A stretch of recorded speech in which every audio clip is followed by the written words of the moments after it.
We have seen through that march, the vaccine that the EFF has been vocal on it haven't been approved. Also, the EFF has established a labor desk that is fighting for workers, labor desk that is representing workers in all labor-related matters. The EFF and all those workers, they are reporting positively to the EFF. They are saying they are happy with the work of the EFF. The EFF is representing them very well. We want to say to the EFF, continue to grow EFF, continue to represent the people of South Africa, continue to be the voice of the voiceless, continue to be the voice of the people. Kula, EFF, Kula. Revolutionary greeting to the leadership of the economy.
Happy birthday, EFF. Happy birthday. Happy birthday, EFF. Happy birthday. Welcome, everyone, to our EFF 8th anniversary celebration. We are now in times of the pandemic, and therefore we are having this celebration on a virtual platform, hoping that everyone else has joined us at home. Fighters, they are watching on television, and fighters, you are tuning in on our social media platforms. All of them, we are available. We're therefore going to start our program today because it's unusual times. We're going to be starting with our prayer, and our prayer is that of Enoch Sontonga Sisikelele. Over to you.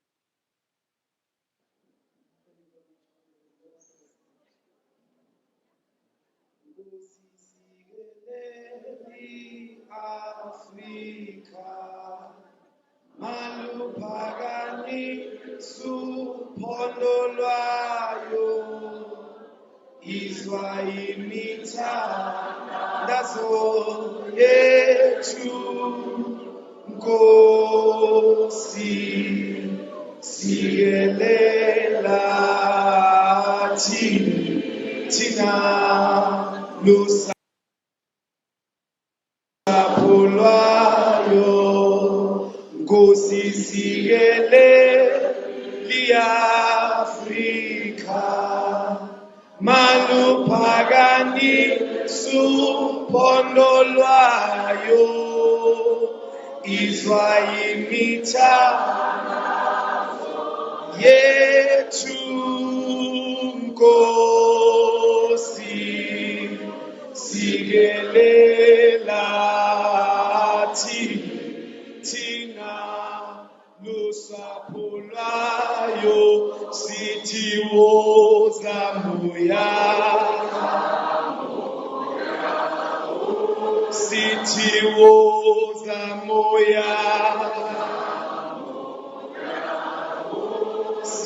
sithiwo zamoya oyingcwele Nkosi sikelela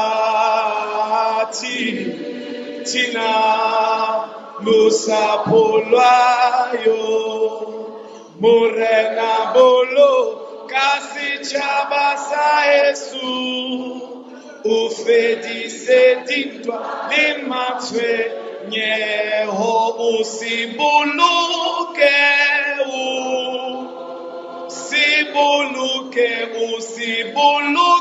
morena sitjhaba sa Yesu sitjhaba sa Afrika usibuluke morena sitjhaba sa Yesu sitjhaba sa Afrika magu benjalo magu benjalo kute kube kuna kute kube kunapha magube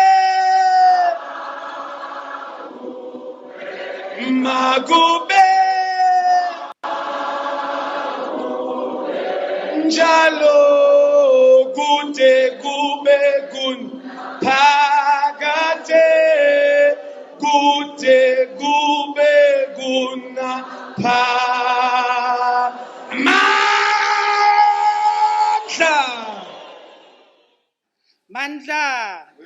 Amandla. Thank you very much. Now we are going to move on with our program. And our second item, we are going to be given by our own fighter, the pastor and Dr. Dumi. Welcome, Dr. Dumi.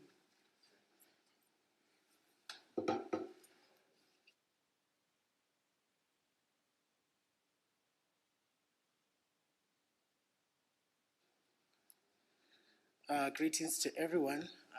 I want to read a portion of scripture as we celebrate the 8th anniversary of the EFF, and the number 8 itself speaks about new beginnings. It speaks about a new dispensation, and as we celebrate this, may it mark a new chapter of the revolution. And the scriptures in Joshua 1, and this scripture, a background of it is after Moses had died, God called upon Joshua to lead people into the promised land. And I'm reading from chapter 1, verse 5. And it says, "No man shall be able to stand before you all the days of your life.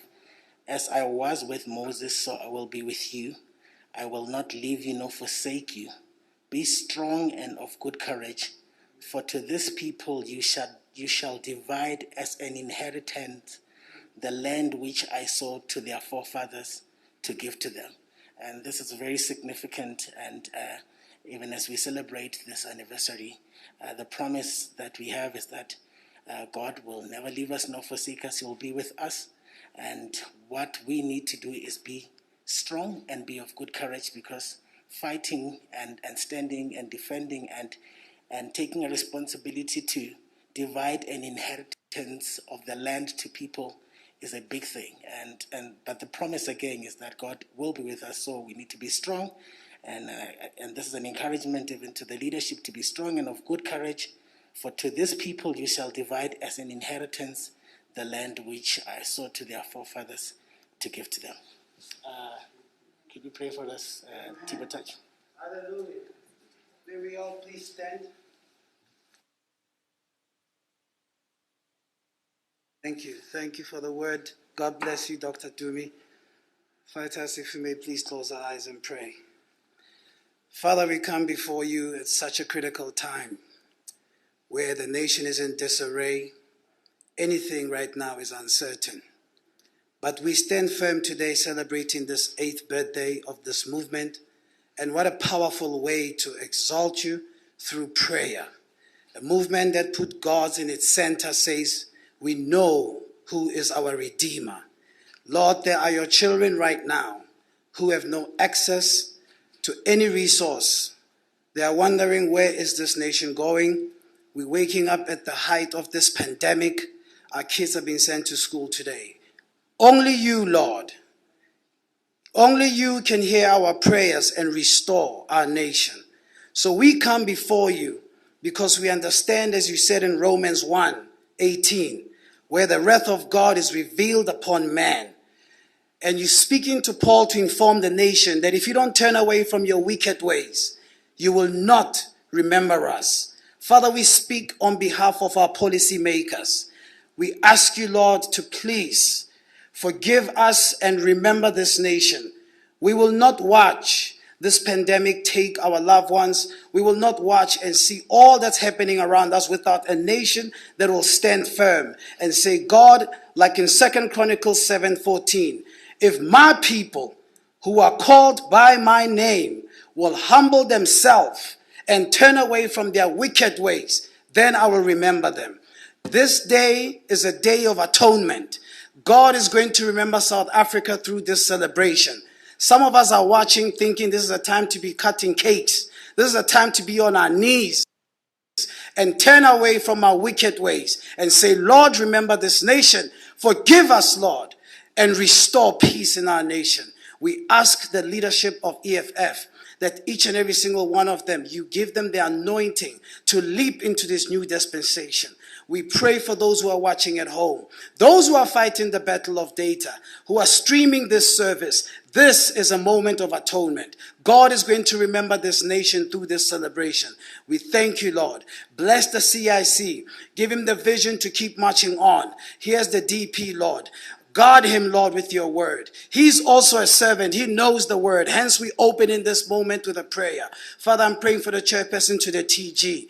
Every corner, every street, everywhere, Lord, where they will hear of this youthful movement, they will know we are not just celebrating, but we are standing firm to say, Lord, remember our nation. Bless this occasion right now. Bless everybody at home. Let them be blessed through streaming, engaging the platform. We thank you, Lord. In Jesus' name we pray. Amen.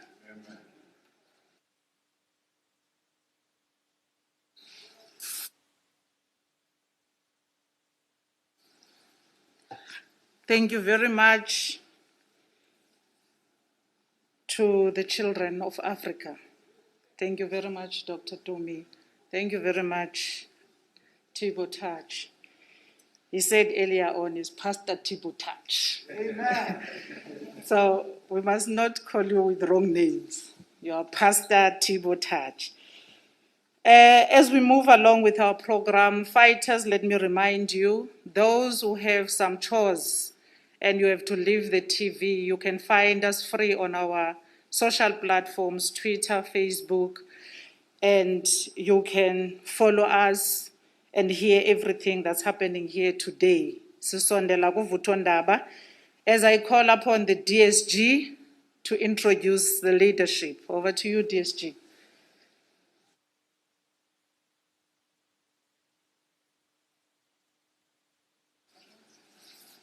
Amandla.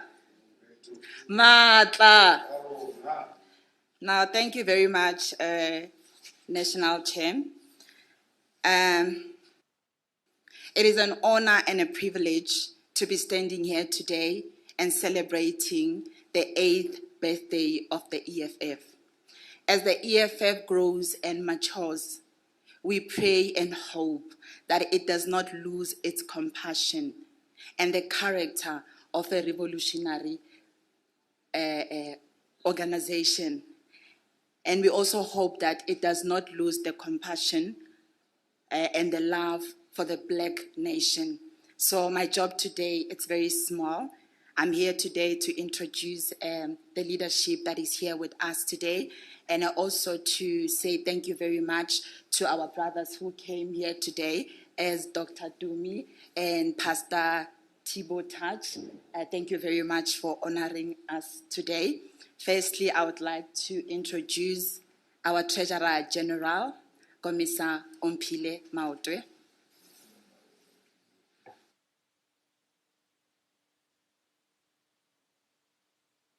Ayahule EFF, ayahule. And also to introduce our National Chair, Commissar Veronica Mente. Happy 8th birthday, EFF, happy birthday. And lastly, to introduce our Deputy President, Commissar Floyd Shivambu.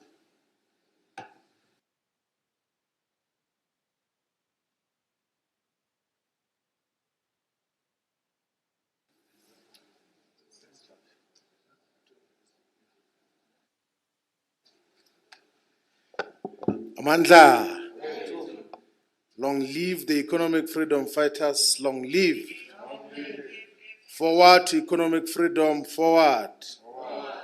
Forward to emancipation of all our people in the African continent, forward. Amandla, away to. Thank you very much, Deputy Secretary General, Commissar Popi Mailula. I'm here to introduce the Commander-in-Chief and President of the Economic Emancipation Movement. But also to remind all the fighters that are watching that if you run out of data, if you are relying on data, you can go to the website of the Economic Freedom Fighters, where you can stream for free without dependent on data from the service providers. So the website of the EFF is www.efffonline.org. So you can stream live the entire broadcast of the 8th anniversary and birthday of the Economic Emancipation Movement. As I said, my task here is to introduce a revolutionary, a great Pan-Africanist, a leader of the revolution, not only in South Africa, but in the entire continent. I'm here to introduce the President and Commander-in-Chief of the Economic Freedom Fighters, Commander Julius Malema. Comrade President. Mandla.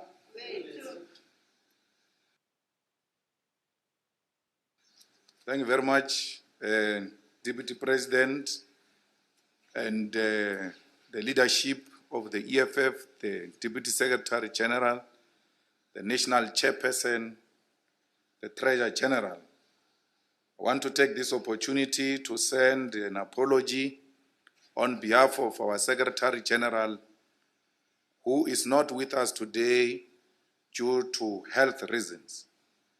And we all know that health reasons are personal reasons, and therefore we should respect that the Secretary General is having some challenges, and we hope he will join us very soon to continue with his responsibilities.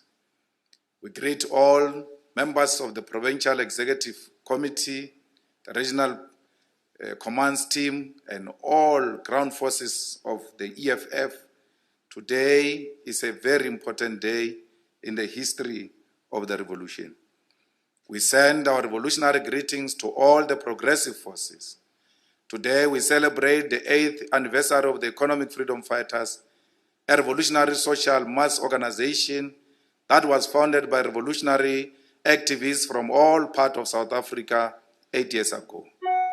The month of July is a very important month in the history of socialism and socialist progressive forces all over the world. The Cuban July 26 movement of Fidel Castro began its revolutionary action against Batista regime on the 26th of July 1953.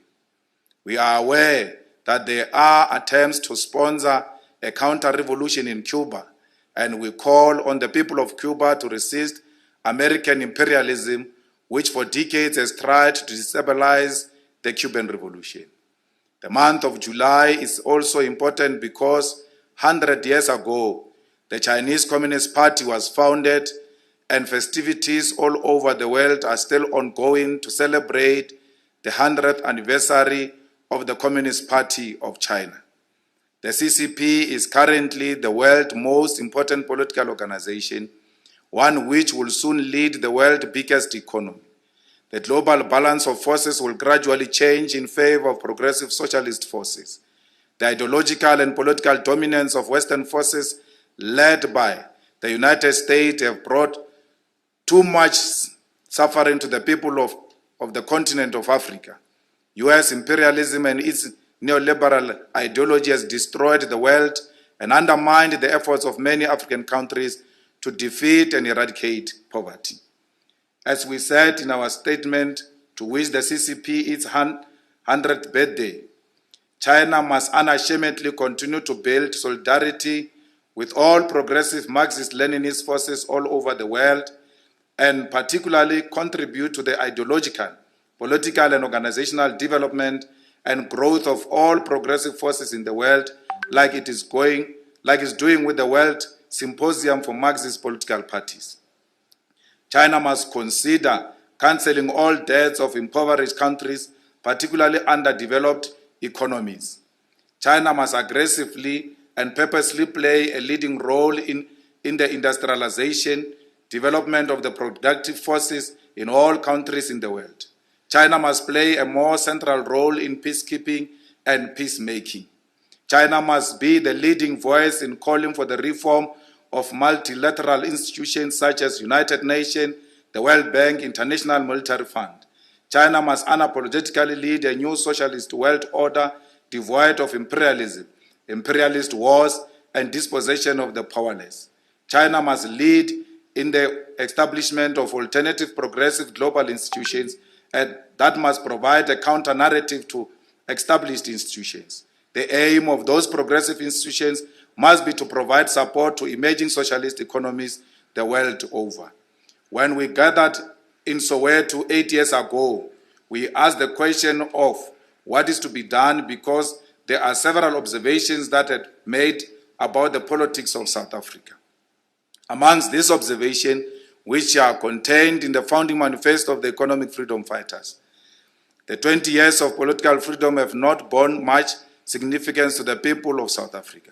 The political power that was transferred to the black majority through inclusive election in 1994 was never transformed into economic freedom, as the majority of Africans remain on the margins of society as unemployed, underdeveloped, or discriminated against in their employment, while those who held economic, social, and political power since the colonial period continue to enjoy economic, social, and professional privileges. The post-1994 government has maintained the apartheid and white supremacist state, with the consequence that the majority, in fact, have become a voting but powerless majority. The condition of the people are generally deplorable and show no evidence of liberated people. Most of the people of South Africa have to engage in mass action or service delivery protests to receive attention from government. Some resort to criminal activities and majority suffer in silence, with the hope that the conditions will change for the better. The post-1994 government has lost its capacity to understand the aspiration of the people, hence depending neglect and violence against the people, from the brazen abuse of power by political authorities and the sheer disregard of the voice of the people. Political power in the control of the post-1994 government is meaningless because it has not been used to win the battle that began during the wars of dispossession. The post-1994 government has weakened its capacity to provide services, drive economic growth and development. The South African government had intended to redistribute 30% of land by 2014, but in 2012 only 8% had been distributed. 8 years ago, we additionally made the following observation.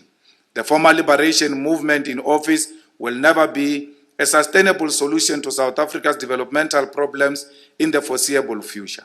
owing to its ideological zigzags and the open dominance of the neoliberal right-wing politics. If left unchallenged by radical left political formation, this will give rise to and attach some sense of political legitimacy to political parties whose agenda and political program is to continue with white supremacy and the imperialist dominance of South Africa.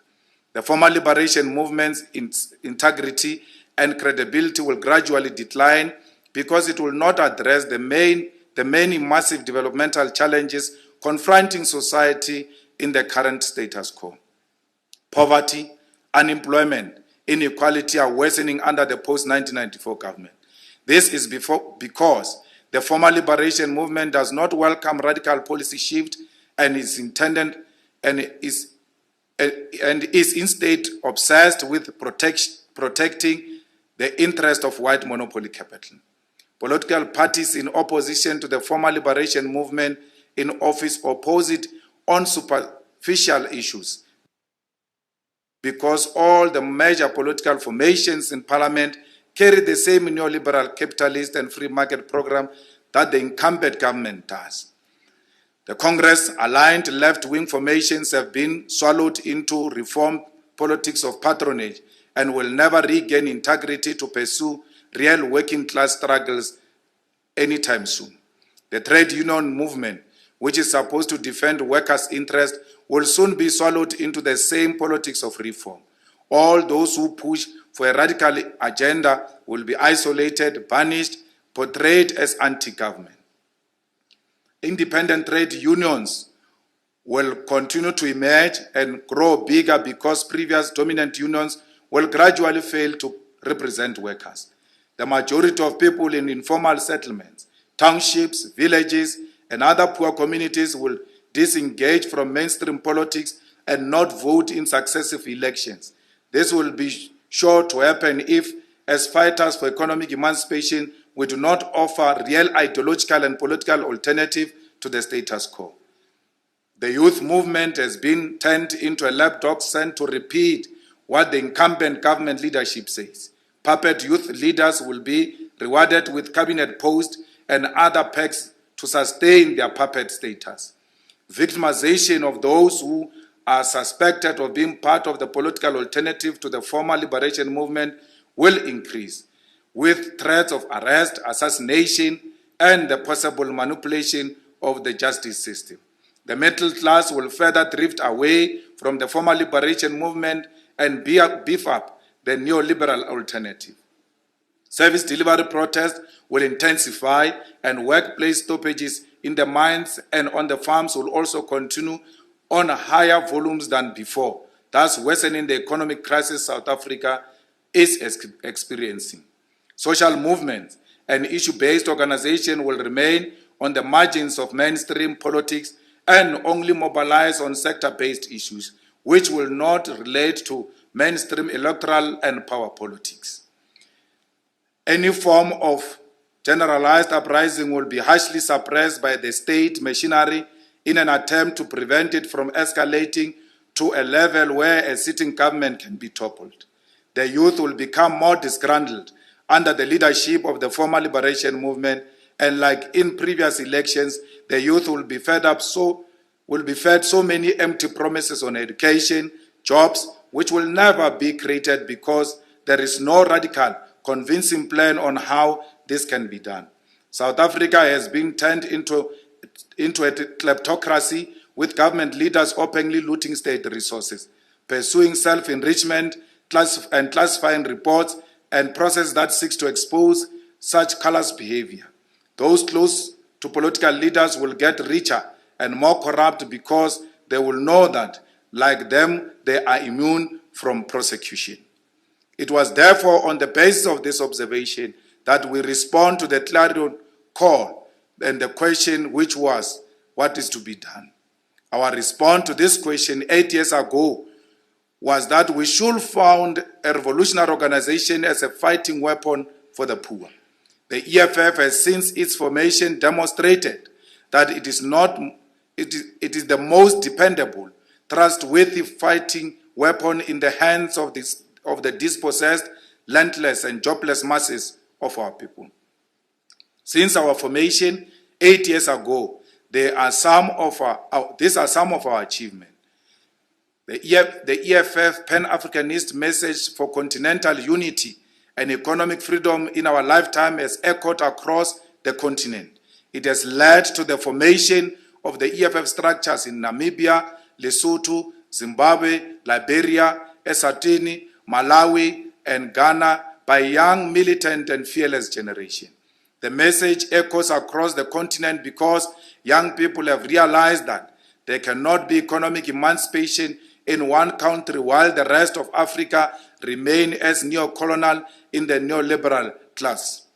Here in South Africa, we can confidently celebrate the fact that the formation of the EFF 8 years ago has changed the social, economic, and political landscape, and it will never be the same. Millions of activists have responded to the clarion call for economic emancipation. Today, the EFF is the fastest growing political movement, both quantitatively and qualitatively, with a clear program of action.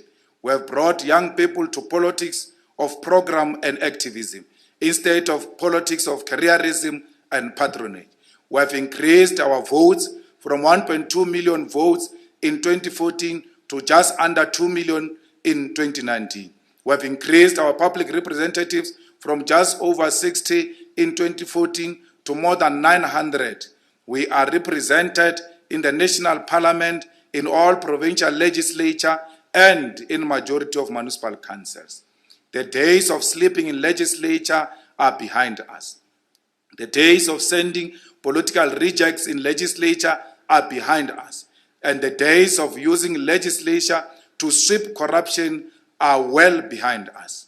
They can use their majority to pass unconstitutional laws, behave in an irrational manner, and try and protect each other's incompetence. But we are there every day, in every committee meeting, oversight, and most municipal councils to expose their incompetence. It is the EFF that went to the Constitutional Court to defend and protect the independence of the Office of the Public Protector when it was not fashionable to do so. Today, there is no doubt in anyone's mind or politician who may want to abuse their position that the findings of the Public Protector are binding until reviewed and set aside. It is the EFF that said former President Jacob Zuma must pay back the money spent on non-security related upgrades at his home state in Nkandla when many thought it was a frivolous and pointless political program. In the 9 years Mr. Zuma was in office, he survived 6 motions of no confidence tabled by opposition. It was the 7th motion of no confidence that the EFF tabled for the first time that pushed Mr. Zuma out of office.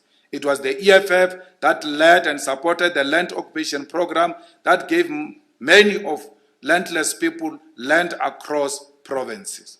The people of Moidrai Farm in Free State and many other areas currently occupy a new residential areas because of the EFF.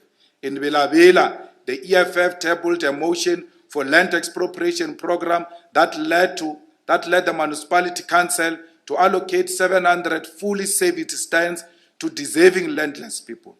The EFF was formed at a time when South African government was under the control of the Guptas, parasitic criminal syndicate with corrupt and malicious control of key department and state-owned enterprises.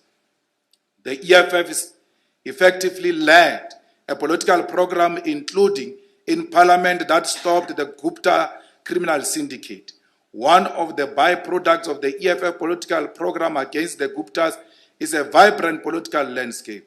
This has led to improved oversight over executive and government across all spheres. The EFF has used its parliamentary participation to table legislation that will change the economic architecture of South Africa. South Africa's economy continues to be concentrated in the hands of few minorities. According to the Reserve Bank, South Africa's banking sector is dominated by the 5 largest banks, which collectively held 90.1% of the total banking sector assets without state participation. The same ownership patterns can be found in other financial sector industries such as insurance and asset management. The EFF tabled a private member bill in Parliament to amend the Banks Act of 1990 to allow the creation of state-owned bank that will register and conduct commercial banks.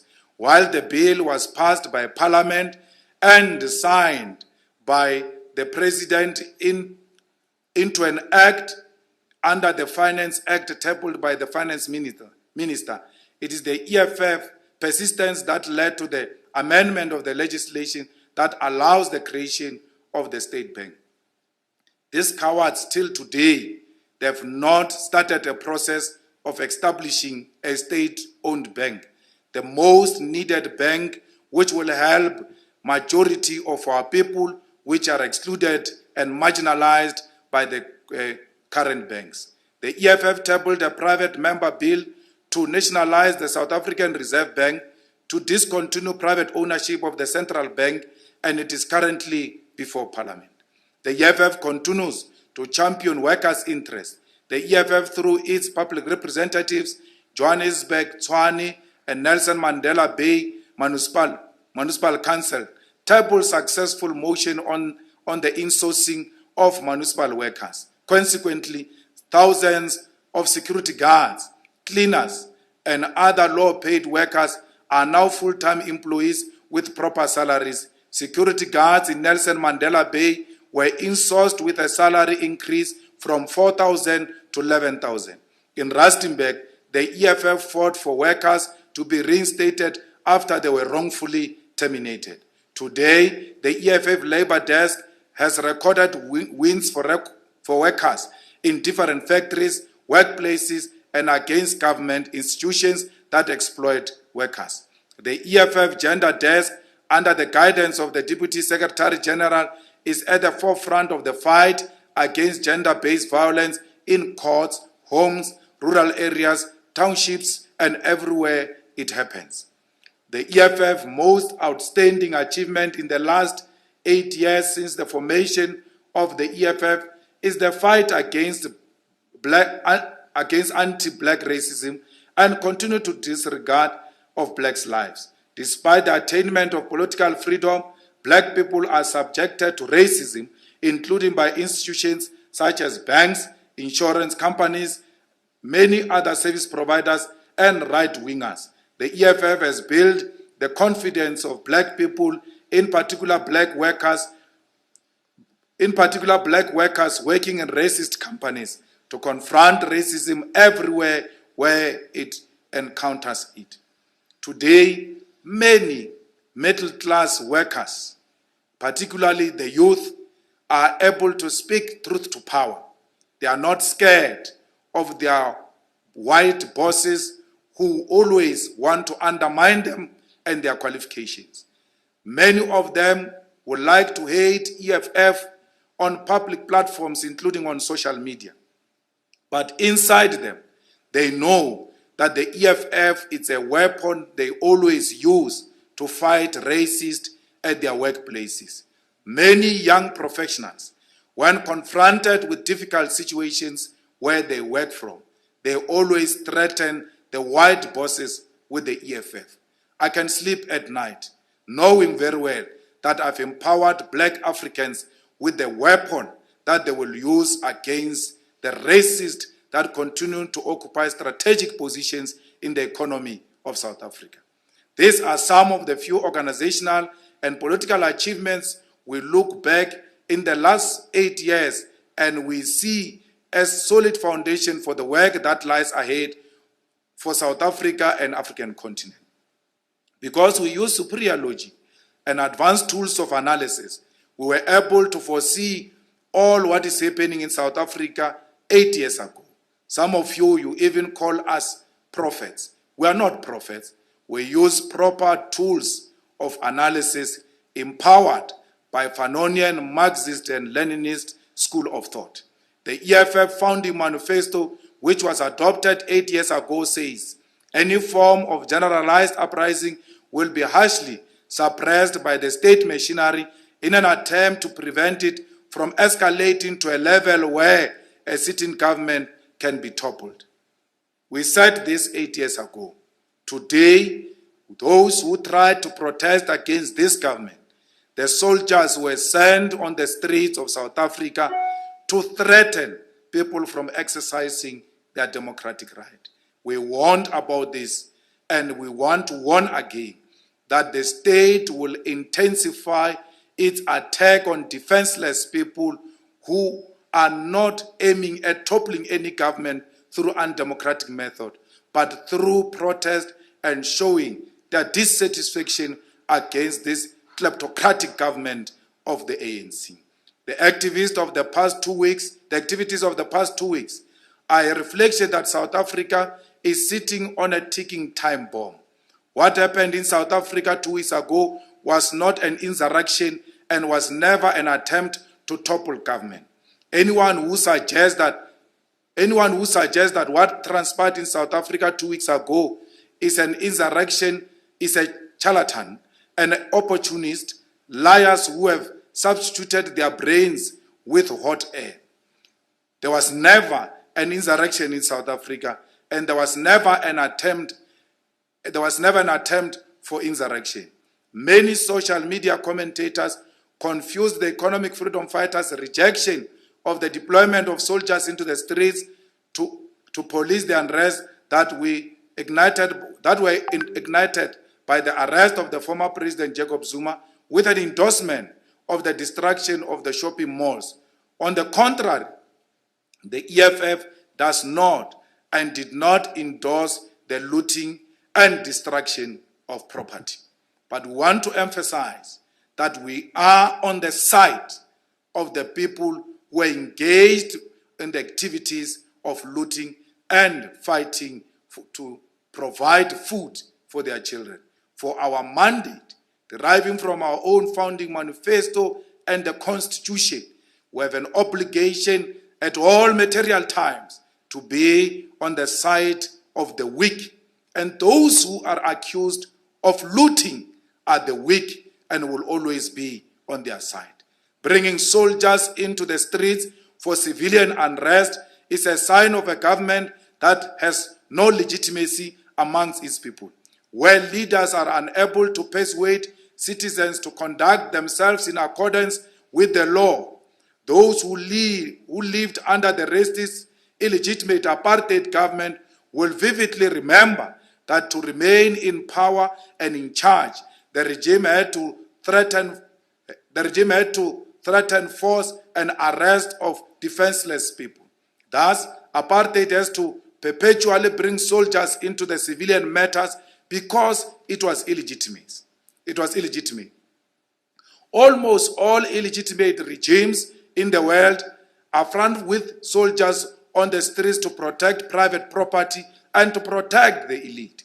When he won an illegitimate election, Uganda's president had to bring in the soldiers to remain in power.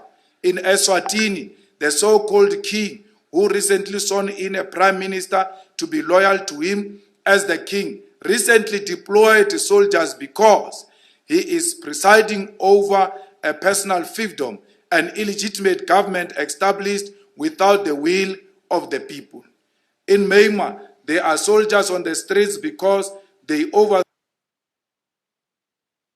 a democratically elected government and have to enforce their rulership through threats of violence.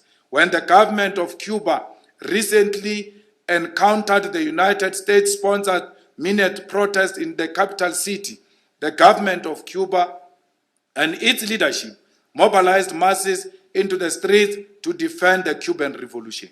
The leadership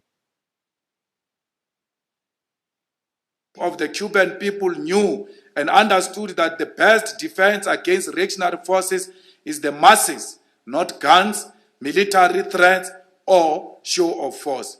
In the US, the military is deployed into civilian matters when there is a real threat of insurrection, and this is guided by Insurrection Act of 1806. Of course, Donald Trump deployed the military to some of the states during the George Floyd and Black Lives Matter protests, and this was hugely rejected by American military specialists and generals, who have a moral obligation to disobey illegal instructions from a commander-in-chief. Of course, when there is a real threat of insurrection, institutionalized terrorism, and attempts to overthrow a government through unlawful means, the military can be legitimately deployed to suppress such. South Africa is not confronted with insurrection, counter-revolution, or terrorism by all means of measure and standards, let alone a coup d'etat. There is absolutely no one who has yet threatened to remove the sitting government through violence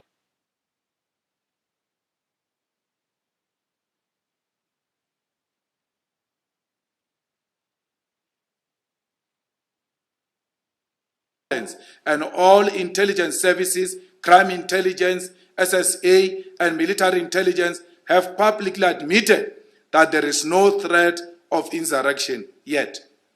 We want to challenge Ramaphosa to remove the soldiers from the streets and confront the people of South Africa. He must stop hiding behind the uniform of the soldiers and confront the reality that our people are confronted with on a daily basis.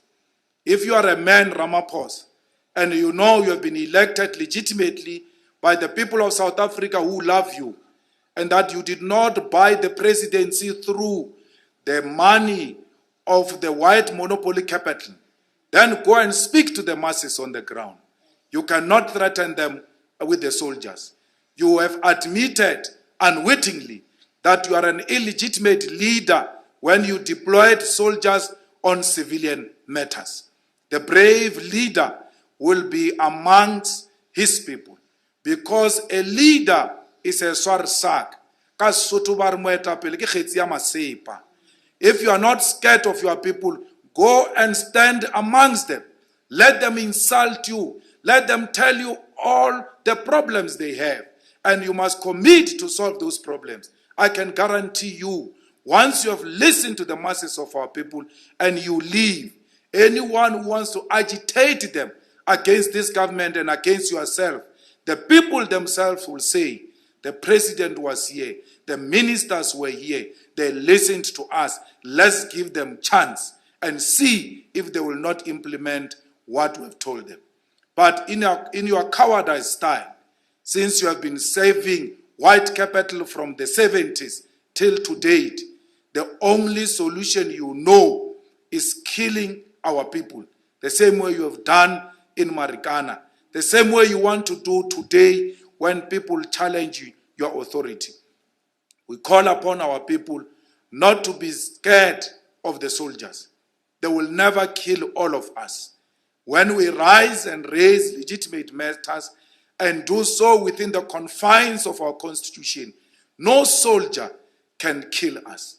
Soldiers and the commanders of our soldiers here in South Africa, you must be ashamed of yourself. You send our soldiers on the ground to go and collect tin stuff, to go and collect bags of meal. What type of soldiers are these ones? Who go around collecting food that is cooked by the poor in the shacks? Soldiers must go and fight soldiers. Soldiers must go and fight guns with guns. There are guns in Phoenix. We have not seen the so-called brave soldiers, Mabena, in Phoenix, to go and fight those guns that the Indian criminals have been unleashing in Phoenix. Are you bloody thirsty? You feel that you can fight? You've got the necessary power and machinery to fight? Go to Phoenix. I want to see something. Fellow fighters, vaccination of all people, particularly frontline health and care workers, older adults, and those people at high risk of death because of underlying conditions like heart diseases and diabetes. It's important for South Africa, Africa, and the world to end destructive variants of the coronavirus and contribute towards putting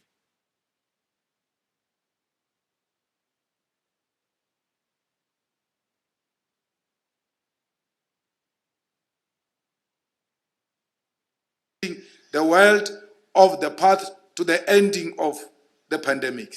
Since the world has begun with mass coronavirus vaccination, the West and imperialists have again shown that to them, the lives of the poor and Africans in particular are meaningless as long as they continue to extract our cultural, mineral, and human resources. We have witnessed vaccine racism in the world as rich countries continue to stockpile more vaccine than they need while our people continue to die. This is made worse by incompetent and corrupt government that controlled by profit instead of the well-being of the people. Vaccine budgets were looted. There is over-reliance on vaccine from Western countries, while there is diversity of vaccines that countries can also access in large quantities and vaccinate as many of our people as possible. We have called for South Africa to diversify access to coronavirus vaccine suppliers and ensure that we have vaccinated millions of our people. We are not going to reach herd immunity by vaccinating discovery customers and few suburbs while millions of our people in rural areas and townships are not vaccinated. If government continues to fail our people, South Africa will not vaccinate majority, if not all white people and few black elites, while our people with comorbidities will continue to die. Vaccine rollout must go back to science. We must prioritize the most vulnerable before we open vaccination according to age group, a method that is unscientific given limited vaccines in our country. Vaccines are essential if we ever want to see the country going to operating in full capacity. It is for this reason that the EFF marched to SAPRA demanding alternative vaccines so that we can increase efforts of saving the lives of our people. We marched against capture of our health regulator authority by parasites and capitalists who have turned a health crisis into an opportunity to conduct a transaction. The over-dependency on Johnson & Johnson vaccine, which Ramaphosa has become a marketing agent and ambassador of, is why we are seeing such a high rate infection and slow vaccine program. You will even think that Ramaphosa is an influencer of J&J. He mentioned J&J many times in his speeches as if he's a receptionist at a J&J offices. J&J offices, hello. That's how he goes about it when he deals with issues of vaccine, an influencer of vaccine. Global pharmaceutical companies are weapons of the establishment and have forced Ramaphosa, Helen Rees, and SAPRA to deliberately delay the approval and use of alternative vaccines from the enemies of global capitalism. It is for this reason that SAPRA drags its feet on the use of Chinese vaccine, CoronaVac, and Russia's Sputnik V vaccine, because those at the helm of SAPRA are literally in bed with those who have interest in J&J. The EFF's march to SAPRA led to a PR approval of the CoronaVac vaccine from China because to date the vaccine is still not being used. We want to send a strong warning to these greedy vultures at SAPRA that will not tolerate a vaccine program that operates on the availability of J&J vaccine. In this country, our vaccine program operates like a light switch. When there is J&J, there are vaccinations. When there is no J&J, our people surrender to death. CoronaVac and Sinovac have been approved by the World Health Organization and have been approved to be effective against this virus. The continued refusal to use them is tantamount to a genocide and will not sit by and watch while our people die in the interest of profit. As much as we support the vaccine, we must not force our people to vaccinate through dictatorship by the private sector and businesses and all state institutions. There is a growing tendency of dictatorship in South Africa because of a government that has shown that they cannot inspire faith in our people and convince them to do anything. And whenever confronted by a challenge, they threaten or send soldiers. The EFF must state categorically that we will not go to the court. We will go to the court if government fails to intervene in the growing tendency of the private sector making vaccination compulsory through the back door.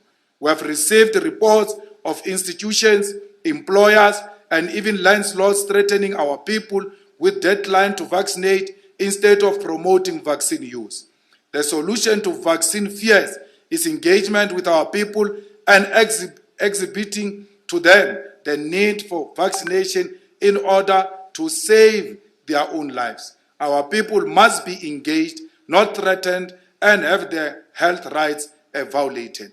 It has come to our attention that even some of the estates continue to say to some tenants, if they do not vaccinate, they are going to terminate their contracts.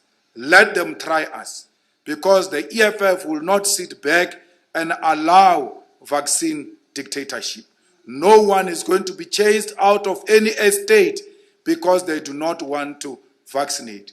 Stop threatening our people. Our people are not empty heads. Speak to them, convince them, believe in the power of persuasion, not dictatorship tendencies.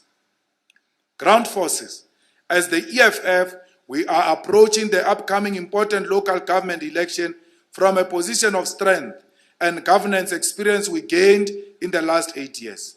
Many people confuse our call for postponement with being organizationally weak. Fighters remain committed, disciplined, and grounded in popular grassroots formation and community struggles. We called for the postponement of election because our assessment of scientific studies and data presented showed that if South Africa continue with election, they will not be free and fair. We welcome the report by former Deputy Chief Justice Dikgang Moseneke panel that recommended postponement of election and the announcement by the IEC to say they accept this recommendation. While the EFF was the lone voice at the beginning calling for postponement of local government elections, we are happy that others have come to this realization, and we will work together to ensure free and fair elections. We are ready for the elections. We are on the ground, committed and willing to participate in free and fair elections, but not at the expense of lives of our people. We have 4,033 out of 4,468 branches in good standing. We should be the ones pushing for elections as the fastest growing political party, but not at the expense of lives of our people. Our demands towards local government elections are clear, based on founding manifesto. We want municipalities to be the center of South Africa's industrial policy. Each municipality must represent a site of meaningful participation in the economy. EFF municipalities will incentivize manufacturing of semi-finished and finished products depending on comparative advantage. Municipalities in Eastern Cape must have strong influence in the dairy industry and all its up and downstream activities. Municipalities in Limpopo must play an active role in establishing agro-processing facilities to create jobs and grow the economy in all regions. Municipalities in Mpumalanga must be at the center of South Africa's energy production and localized ownership and control of mining. All townships in South Africa must be turned into special economic zones, and municipalities must create a conducive environment, subsidize infrastructure development, and enter into agreements with private investors to secure local goods. We must continue the fight to ensure all workers in local government and rebuild local government capacity from scratch to deliver services to our people. The management of municipal pensions of all municipalities will prioritize investment in potential industries, will play a role in food security for all households, because investment in manufacturing of goods for consumption to create jobs. Municipalities' procurement budget will serve as instrument to drive job creation by ensuring that a minimum of 80% of all goods and services produced by the state, if we cannot in-source, are produced locally. There are some of the immediate and important demand we will make as the EFF towards upcoming local government elections. We must put it on record that we are suspicious of 350 rand extension of the unemployment grant only until March 2022, which will be the just after postponement of local government elections.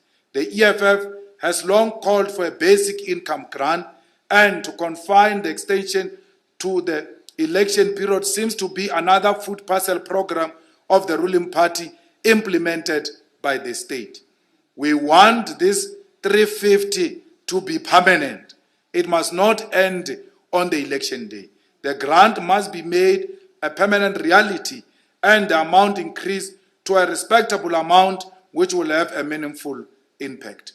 Fellow fighters, our organization has grown and continue to show a signs of becoming the first genuine alternative political party in South Africa. In order for us to meet the objective we have set, we must build an organic movement that is interested in the hearts and minds of our people. In the history of South Africa, there is no political organization that has been able to establish a national presence outside of the ruling party. All other organizations have taken a regional approach to establish themselves and focus on specific geographic areas. The EFF is therefore the only opposition party that is working towards having a national presence in order to ensure that we can take on the ruling elite in every single ward in South Africa. Before, we had to take a decision to hold our political activities in the interest of protecting life, because we have long resolved we will never adhere to nonsensical lockdown regulations. The EFF had gone on various organizational renewal processes. All structures of the EFF convened branch people's assemblies and regional people's assembly, ensuring that in every region there is 90% presence of the EFF in terms of ward representation. We are glad to report that these requirements have been met in all the regions of our country, and the remaining task now is to convene regional people's assemblies in order to build effective election machinery. We must now resume the process of organizational building and capacitate our structures to forge a people's revolution, guided by 7 non-negotiable cardinal pillars of our movement. The level of discipline that has been shown in all branches, people's assemblies, and regional people's assemblies must continue. We are not like our neighbors who kill each other in meetings fighting for power. There has not been a single report of violence or disruption in any of the meetings of the EFF, and all organizational processes have continued without a drop of blood. This is a sign that when the EFF assumes power, we will never see the factional warfare spilling into the streets, because we are an organization found on discipline. We commend fighters for protecting each other and not showing greed and opportunism in contesting positions in the EFF. This is the type of humble and committed leadership that will take us forward. Fighters, I salute you for your discipline. You have proved them wrong. They've always said that you will never pass a test of conferences. We are happy to report to South Africa that we have been to our second National People's Assembly after they said we will fail. The doomsayers today are watching this speech looking for smallest mistakes, because they will never defeat this giant. We told them when we launched this giant in Marikana 8 years ago that this was a child who was born and walked immediately. We are still walking. We are cruising nicely. They can die from their discomfort because they do not like the EFF. It is not our problem. The EFF is here to stay. And the EFF is going to become an alternative and a government in South Africa because you fighters, the way you are conducting yourself at a branch level and the way you are contesting each other, you give us a sign of people who are ready to take over government. Winnie Mandela is already giving us signal that indeed this organization is a government in waiting. Comrades, the struggle for free, well-resourced and decolonized education is not over. The rallying call for access to higher education has seen a regime which hates its children spill the blood of militant youth that is demanding to be educated. This brave generation has taken up the spear from the revolutionary youth of 1976 and have confronted a government that is determined to keep young people hopelessness. We salute the student movement, particularly the EFF Student Command, for being at the center of an old struggle for free education in order to develop themselves and their communities. The emergence of a defined student movement has resulted in the changing of the landscape in higher education for the better. At a material level, the student movement of the EFF has had landslide victories of student representative councils and began changing the terms of engagement. Free registration, walk-ins, clearance of historic debt were once viewed as unobtainable goals. Today, these have become a daily bread. Today, students can just walk in, even after registration, for as long as they are deserving. No university will turn them away because of the EFF. Today, a child can rock into a university without a registration fee. That child will be registered because of the EFF, as long as you are deserving. Don't rock up there with results that suggest you're a Dom Cop. We don't want Dom Cops at the universities. We want children who are deserving, who work hard, who produce results which are going to make us very proud. So, through the selfless activism, hundreds of thousands of students were allowed to conduct walk-in registrations in 2018 through the persistence of the EFF Student Command. The doors of learning were forced open in pursuit of the objective of academic and research excellence. Multitudes of young people were removed from the doom of loitering in the streets and succumbing to substance abuse. The most notable victory was the insourcing of workers, cleaners, kitchen staff, gardeners, and all laborers in universities. This was a struggle that unionists and shop stewards have rallied workers behind and failed for decades. It took a student movement of an organization that is only now turning 8 years old to change the lives of workers. We salute this revolutionary youth on our campuses that has understood that there is no liberation in campuses without the liberation of society and those who work amongst them. The struggle, however, is not over. Over 100,000 students have been unable to get their qualifications because of student debt. As the only dependable organization to forward student struggle, the EFF has resolved to present in Parliament a student debt cancelling private members bill to clear student debt and allow these young people to make a contribution to society.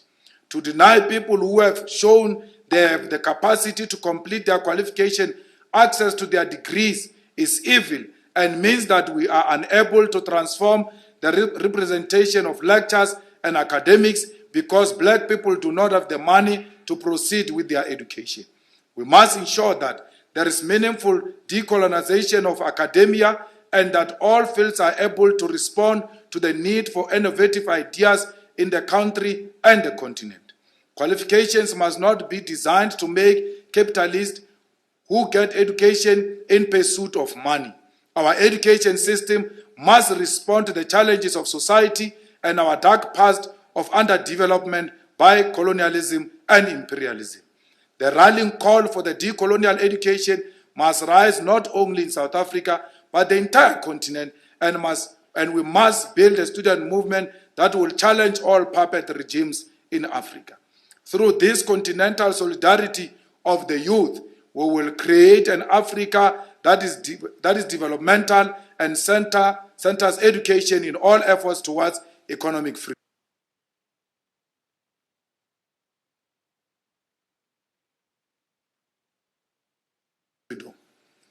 The media space needs to be transformed if we are going to achieve this mission of building society that reflects reality. As things stand, the entire media space operates in the interest of the ruling elite. And that means that what is consumed by our people seeks to present those who oppress and exploit them as their heroes. The EFF must continue being a champion for media freedom, but also remain critical of captured news agencies that seeks to distort the message of economic freedom. We must develop internal capacity and create systems that will allow us to participate vibrantly in the media space. It is very important that as we turn 8 years today, the EFF must have internal capacity to communicate and educate its members. Every position we arrive at as the EFF, we must be in a position to expand on it and simplify it and educate our members so that our members can become the real doctors of society. Through internal communication and political education of our members, we will be able to defeat the imperialist narrative that is being spread all over by white control media houses. We need the EFF that has got capacity to simplify complex matters to society if we are to have society buying into our agenda. We must never communicate and speak above our members and members of society. We must be able to explain difficult Marxist concept to ordinary members of society in preparation of the takeover of the EFF. Our masses must know 7 non-negotiable cardinal pillars of the EFF by heart. They can only know that if there is a strong communication internally in the EFF and a strong political education, not political education that is provided as if it's a favor to lower structures of the organization. Members of the EFF must know politics and make politics fashionable. Fellow fighters, the ground forces of our movement, the COVID-19 pandemic has had the most brutal impact on the lives of the people in the hospitality and entertainment industry. Artists who depend on gatherings in order to make an income are struggling to make ends meet because this government has failed to develop a comprehensive relief package for those who maintain the soul of the nation. The neglect of the entertainment industry means that these artists cannot afford to repay home loans, school fees for their children, and buy basic necessities to sustain themselves and their families. These are people whose primary source of income is events, and this government fails to consider this when they drag their feet on the vaccination program and make lockdowns a permanent solution. Before we know it, our artists will abandon the industry, and all those who gave us music and entertainment will die poor while we pretend to be shocked. The art is central to nation building, and have always played a role in struggle for liberation. To neglect the arts, to neglect the spirit of society and ways of resisting. The past 2 years has seen the closure of Fagat Theatre, the Apartheid Museum in Johannesburg, and most recently, the sale of the Ticket Pro Dome in North Gauteng. Artists have been occupying administrative buildings and taking to the streets, demanding relief for the creative industry. Sadly, we are led in this country by a minister of sports, arts and culture who's skilled in sending condolences and congratulating artists for achievement they've played no role in. Our Minister of Sports, Arts and Culture behaves like a person who owns a funeral parlor. I think that department should change the name and be Natim Tetwa's funeral parlor, because the minister is only seen when artists have passed away, when he sends his condolences. So what is the role and the importance of calling him Minister of Sports, Arts and Culture when he behaves exactly like Leboa funeral parlor that we get to see only during funerals? That's the role that minister has occupied in society. So we have no Ministry of Sports, Arts and Culture. We've got Natim Tetwa's funeral parlor. The EFF remains the only reliable ally to the creative industry, having set up an artist relief fund during COVID-19 for all artists who have historically been part of our events. As we celebrate our 8th anniversary, we must intensify our efforts to protect creative industry and ensure that artists are taken care of. The Treasurer General of the EFF has committed to me before we started this meeting that all artists who are going to be performing, if we had a normal rally, because they would have made some money, she was going to make sure that today all of those artists are going to receive half of what they would have received if we were at the stadiums performing for the fighters on the ground. We honor those artists because they are fearless. We honor them because they've gone against the narrative. We honor them because they know that being an artist is a calling. A job of an artist is to make the comfortable uncomfortable and make the uncomfortable comfortable. We don't want these cowards artists who are driven by money, who use art for self-enrichment. We want artists and we celebrate artists who use art to put at ease the troubled souls. We salute you, our artists, and will travel this journey with you. We will not allow you to disappear because the Natim Tetwa funeral parlor has dismally failed you. We must champion the establishment of a state non-profit recording and distribution company in order to rescue artists from parasitic recording companies. Further to that, we must develop a legal unit to assist artists who need to reclaim ownership of their royalties and material from exploitative record labels. We have realized that there are many artists who are fighting with useless record labels, fighting for their rights.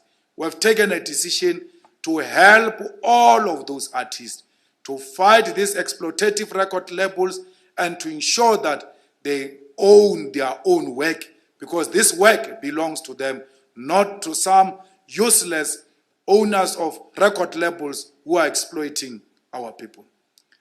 Public broadcasters such as the SABC radio stations cannot be caught in scandals such as we see now, of not paying artists royalties for their music, which they play on their platforms.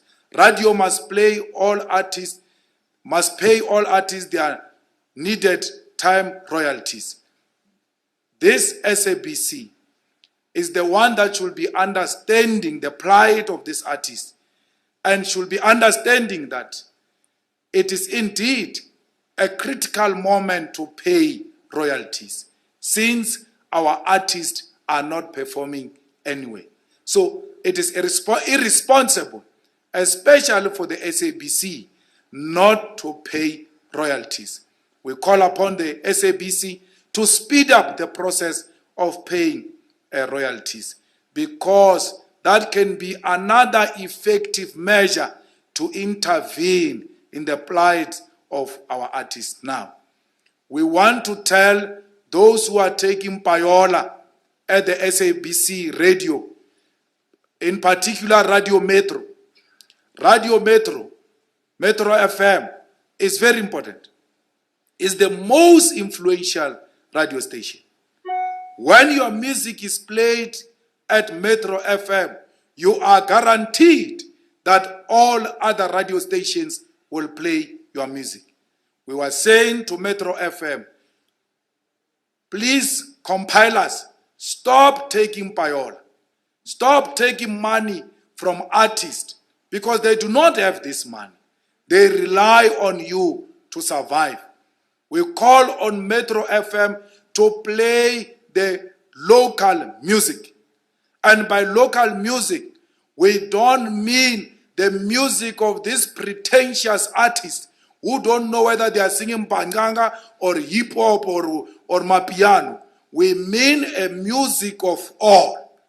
The local artists, especially those who are not recognized. Through Metro FM, we can produce the best of the best artists in South Africa. By concentrating on these ones who are forever and permanently showing us flashy cars and houses, you are denying the up-and-coming artist an opportunity to soothe our souls and to put us at ease, especially now during these difficult times.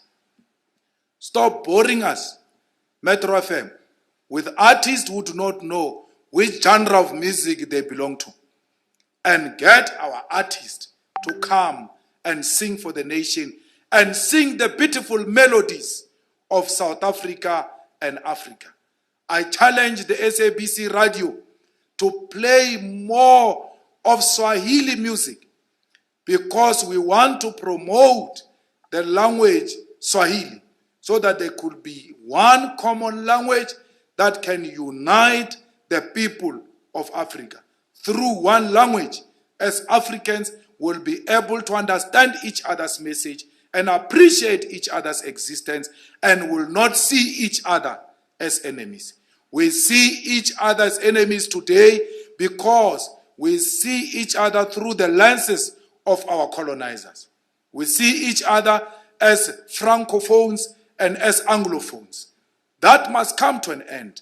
We must see each other as Africans. And we can only do that if we play local music, if we play continental music, if we play Nigerian music, if we play Swahili music, and they too must play our music. I'm happy that majority of our artists are now beginning to appreciate that they've got a stage in the African continent and they are taking their craft to the continent. Only those who are less talented, they will be obsessed here at home with showing us cars, as if their job is to show cars. They must choose if they want to be models or they want to be singers. So choose your battles. Our artists who are really into art are now beginning to go into the continent and are saying to the continent, come to us, let's collaborate. For instance, DJ Maporisa is one such producer who's not scared to go into the continent and produce music in South Africa that has got some sounds and beats of the continent. We need this type of leadership in the industry that doesn't see the continent as inferior to South Africa, but see the continent as a stage for all African artists to perform. We must be at the forefront of demanding the professionalizing of the creative industry in order to protect artists and ensure they receive all that is due to them. The unity of artists is very important. Actors and all those in the film industry must receive relief, and there must be a process where old films and television series and local content is broadcast in other countries and royalties paid to actors. We want any repeat. We want anything that comes from South Africa which is repeated in other countries. Those royalties must be paid to the actors. We can't have a situation here where our people act as rich people on TV and then we find them at Bara and Maraba start. We must give them what is due to them. If we're paying properly this artist, they won't die poor. They will not continue to be poor. They are dying poor and they continue to be poor because someone is stealing from them. All actors must be paid for the re-airing of all soapies because it is their blood and sweat on our television screens, and they deserve to be compensated for that. Comrades, the hospitality industry has equally been victim of the incompetent government and failure to protect industries. This is a sector where majority of our people provide services in hotels, restaurants, and recreational spaces. The consistent bans on gatherings and in some instances travel has meant that it is impossible for these institutions to remain afloat. Black business who need to meet rental demands in order to maintain a presence in malls and city centers have had to close down because they are not making enough money. Our tourism sector is on the verge of collapse, while we witness the rest of the vaccinated world carry on with their lives in football stadiums.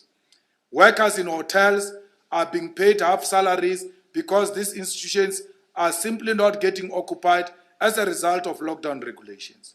We call for a relief package for restaurants and the hospitality industry, particularly those that are black-owned.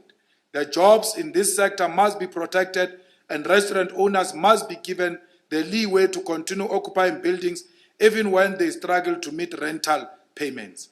The clause that prevents eviction during this period must apply to businesses, and no one must close down because they can no longer afford to pay rent. We are in a war against deadly virus. The creative and hospitality industry need our protection if they are to exist after COVID-19.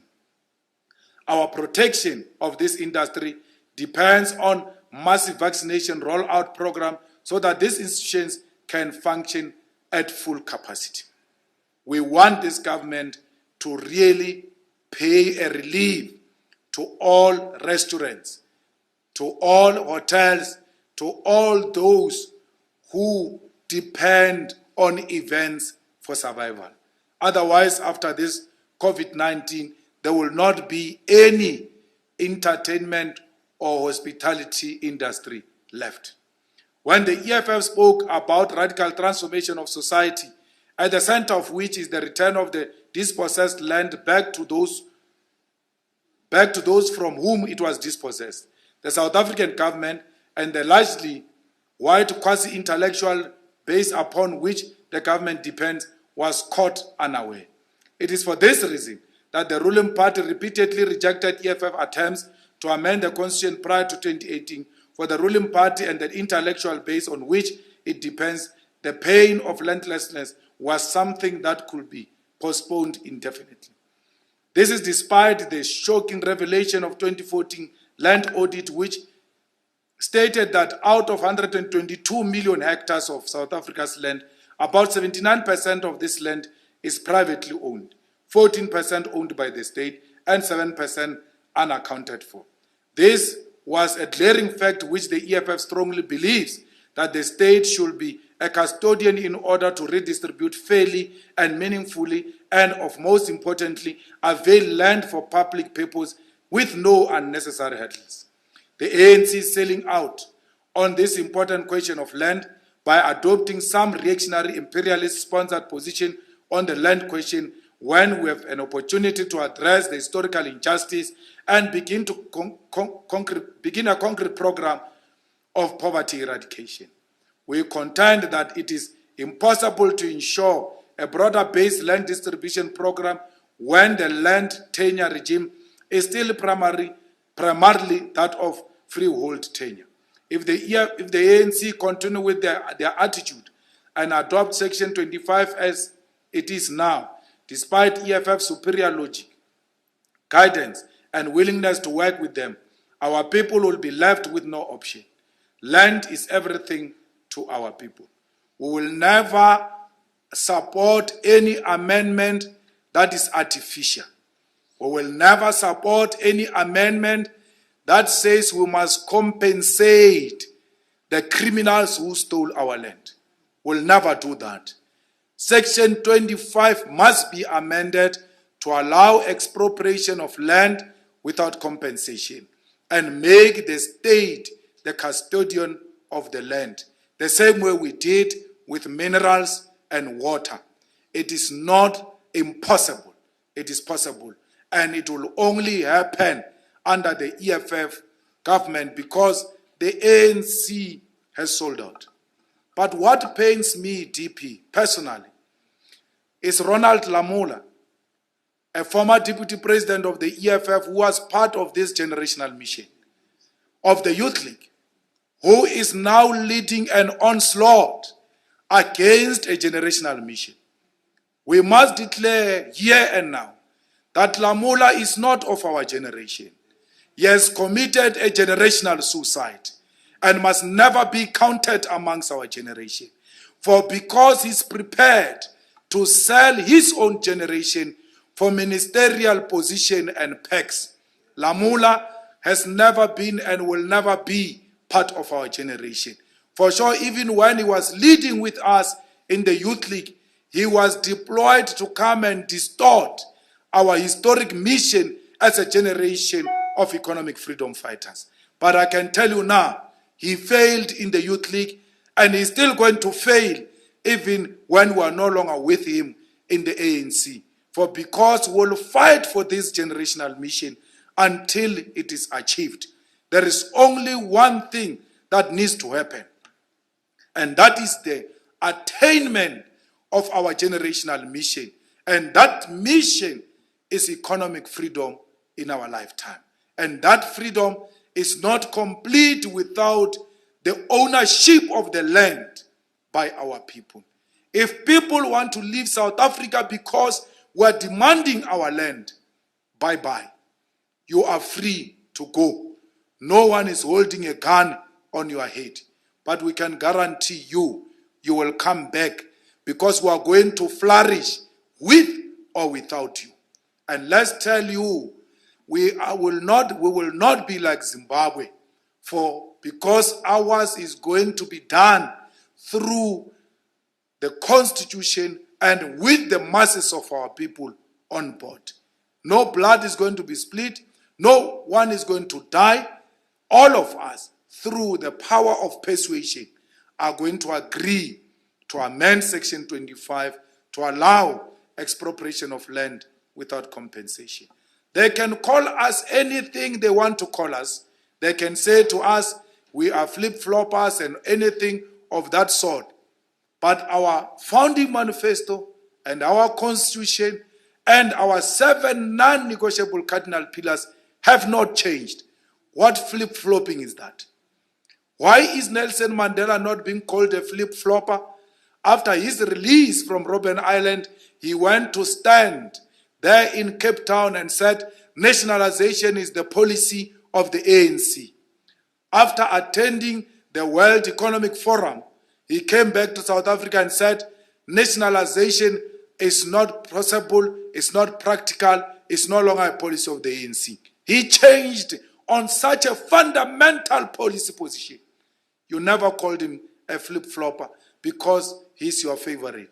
But we have stood on this principle from when we were young. From our COSAS days, we spoke this language. We have never for a second moved from this mission of our generation. Yet those who disagree with us seek to delegitimize us by calling us flip-floppers.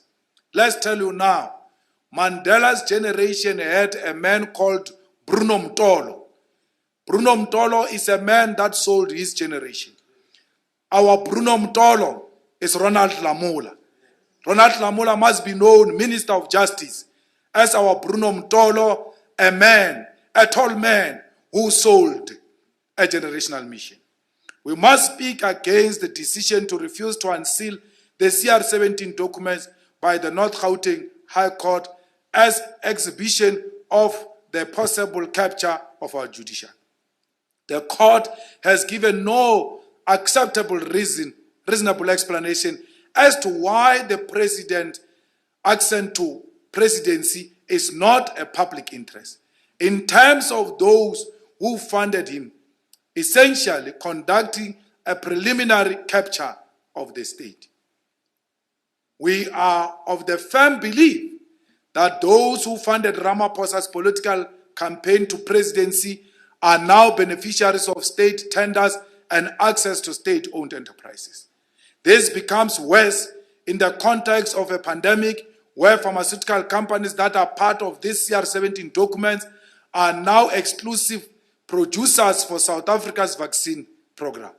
There is no doubt that the CR17 documents are of public interest, and we will approach the Constitutional Court directly to ensure that these documents are unsealed. Someone came to me, fellow fighters, during the week and said, our deputy president is in the CR17 documents. We want to say to them, one, that our deputy president is not in the CR17 documents. But as a matter of principle, whether he's there or not, we want those documents unsealed. And our deputy president himself wants those documents unsealed. When I was doubtful of appealing this matter to the Constitutional Court and thought, it's a waste of time, like it appears in many other arrangements, that there's an impression created that certain people win in court and certain people don't win in court. So I was saying, let's not appeal this matter. Let's leave it, because it looks like it will be the same thing.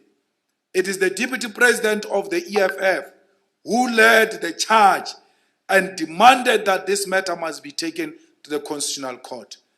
Majority of the officials of the EFF and leaders of the EFF have insisted that this matter must go to the Constitutional Court. And with the guidance provided by the deputy president and the collective, we are taking this matter to the Constitutional Court.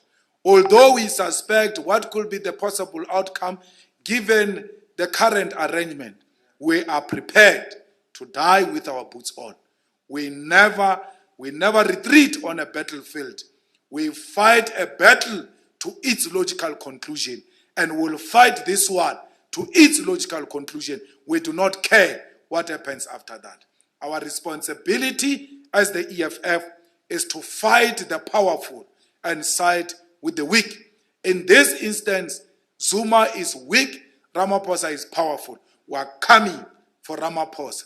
It is the responsibility of revolutionaries to hold the executive, in particular the president, accountable. What type of a judge can confidently sit there and say, don't unseal this document, even when there are allegations that there are names of judges in those documents? The only way the judges can be vindicated is if you release and unseal those documents.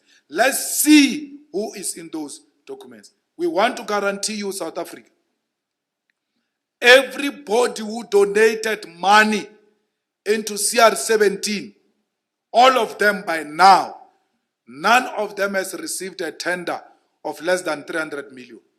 All of them. We can tell you that now they are getting opportunities. They are milking our economy. Why? Because the president feels like he's owing them. We want to help you, Mr. Nose, Ranko. We want to help you. Please allow us to help you. Because once you reveal these people, you will be liberated from them. They will no longer come to you and say, remember, we financed you, give us a tender. You will be able to say to them, remember, your name is in public. Wait for a cooling off period. We can't give you an opportunity now. We call on you, Siri, to join the EFF's application to the Constitutional Court.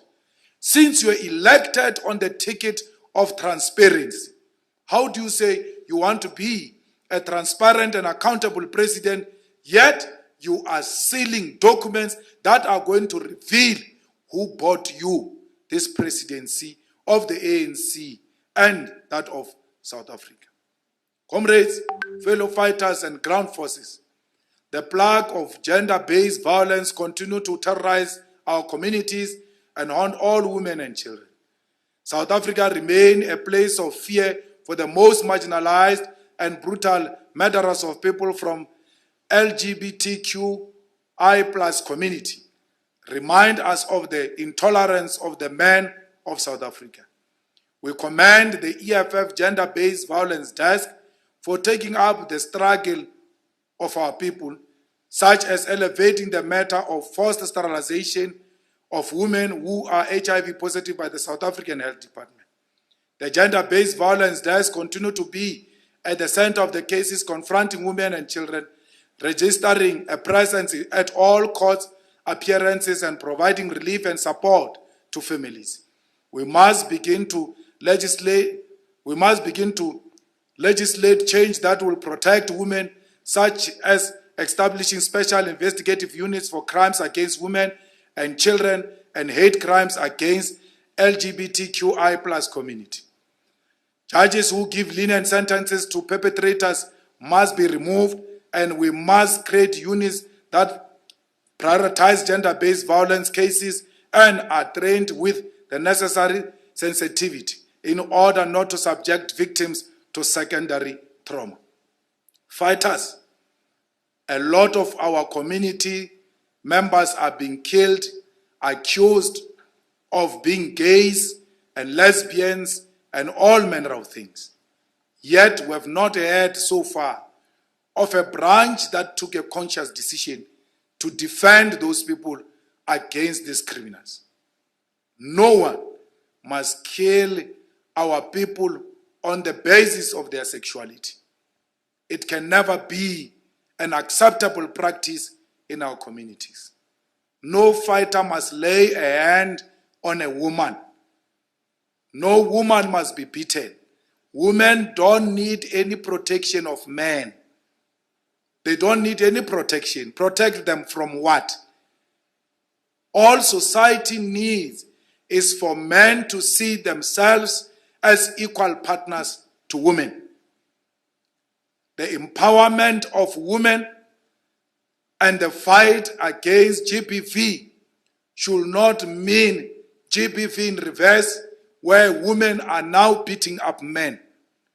No one must beat another person. Violence will never be a solution, whether meted against a man or a woman. All of us must respect each other as human beings, and we must coexist together, and we must give priority to women when it comes to empowerment of our society. Because women were triple oppressed. Firstly, because they are a working class, because they are women, and because they are black. They were the most oppressed people. Let us protect them in the economy and ensure that we support them to rise and provide for their own children. Women do not need men to support their children. They need an empowerment. But in the absence of empowerment, men must support their children. If you are a man and you don't support your children, you must know you are a coward. Because you are not fighting with a woman. You are fighting with kids. Daughter, how? When you are fighting kids. You can't fight kids. So you are punishing children because you've got issues with their mother. Responsible men must stand up and take responsibility. You can't be shining and smoking hablis and drinking champopo when your children are not eating at home. There's no food at home, including your own families, by the way. You go around here with flashy cars, expensive clothes, and all manner of things, but at home, when it rains, it's a mess. You have to think again, African men. We need a new African man. An African man that embraces women, an African man that loves his family and loves his children. By extension, you will love society. You can't say you love black people and you love the EFF and you are an activist of the EFF, Yet you do not support your children. Support your children. Stop beating up women. Stop beating up our sisters and brothers who have decided or who were born to live in a manner they are living. It is not of your own choice to decide which sexuality people must actually be born with or choose. It's not your responsibility. Stop interfering on matters that are beyond your capacity. Accept people for who they are and the way they are.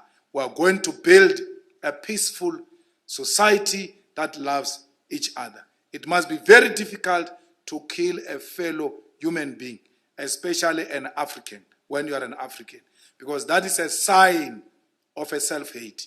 If you love yourself, you'll find it difficult to kill another person. Fellow fighters, the unity of Africa remains central to our agenda for economic freedom. We must continue to extend our support to our comrades in Eswatini for waging a principled struggle against despotic king. The EFF remains committed to the idea of one united Africa with no colonial borders, a central currency, an African standby army to fight terrorism, and a unitary government. There can never be a development of South Africa and its people without the development of Africa and her people.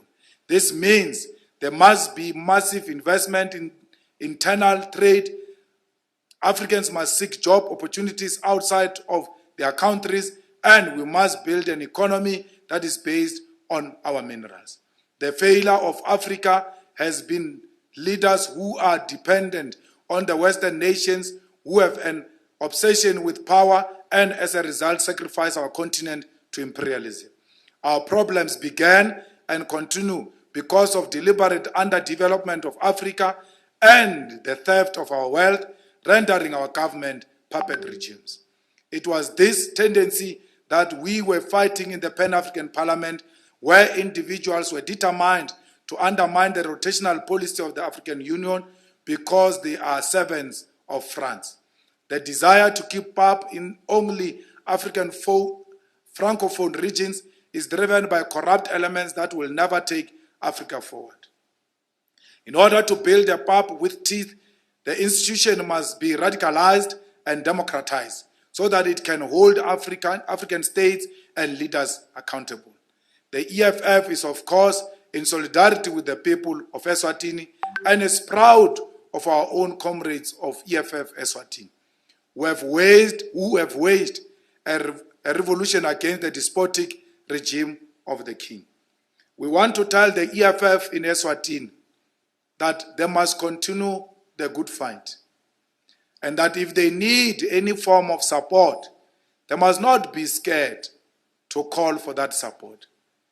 The revolution does not have a formula. If you want to go to the bush, we are prepared to support you. Because these ones who want to define revolution as if it's a parade of roses, they are deliberately distorting what the revolution is about. All of you revolutionaries, you must have it in you to adjust to the concept of murder if the need arises. We must never be scared to defend our country and our continent with everything we have. They should know that we can do everything in our power to defend this continent.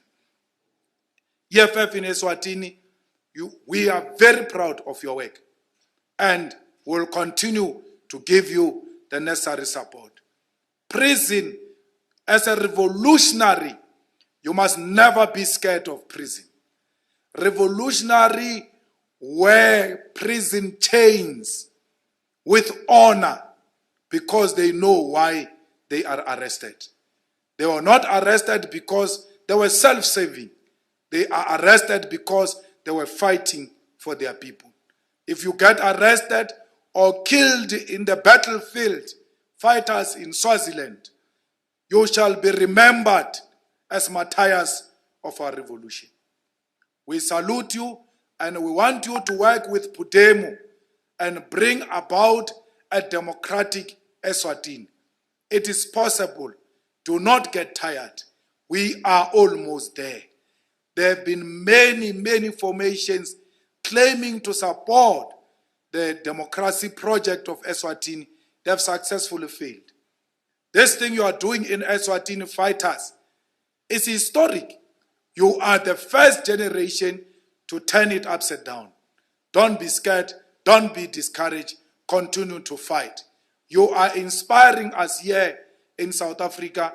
You are inspiring our comrades in Zimbabwe to fight any form of dictatorship, because you in Swaziland, you taught us that it is possible to defeat dictatorship. So do not be discouraged, fellow fighters.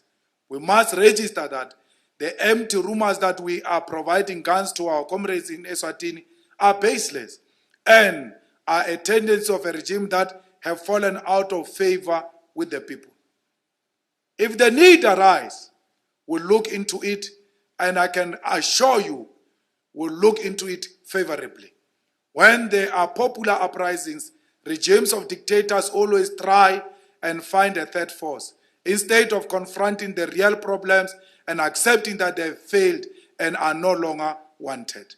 There must be democracy in Swaziland, with a people's government and with the wealth of the nation shared with the people. The time for all powerful monarchs is in the past. We continue to be concerned by the genocide of the Palestinian people by the apartheid Israeli regime.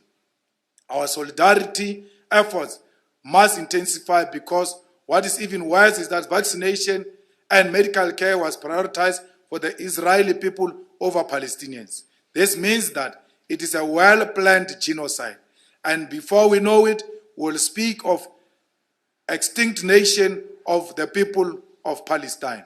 We want to call upon government of South Africa to boycott, and we are very serious about this, to boycott all products from Israel and to remove the Israeli embassy and withdraw our embassy in Israel.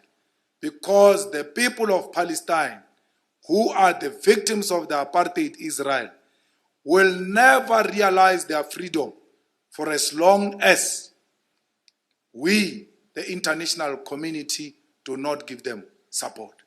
We are with the people of Venezuela. We are with the people of Cuba. Do not be intimidated by imperialism. Cuba, you've got a history of defeating imperialism. You can't be defeated now by imperialism. We draw our inspiration from the Cuban Revolution, from the July 26 movement. We are and we remain inspired by Fidel Castro and Che Guevara. And therefore, their project can't fail, at least not now, when there is an opportunity to collapse the capitalist forces globally. Cuba continues to serve as a successful socialist project, and it cannot collapse now. We are with you, and the vaccine from Cuba must be provided here in South Africa.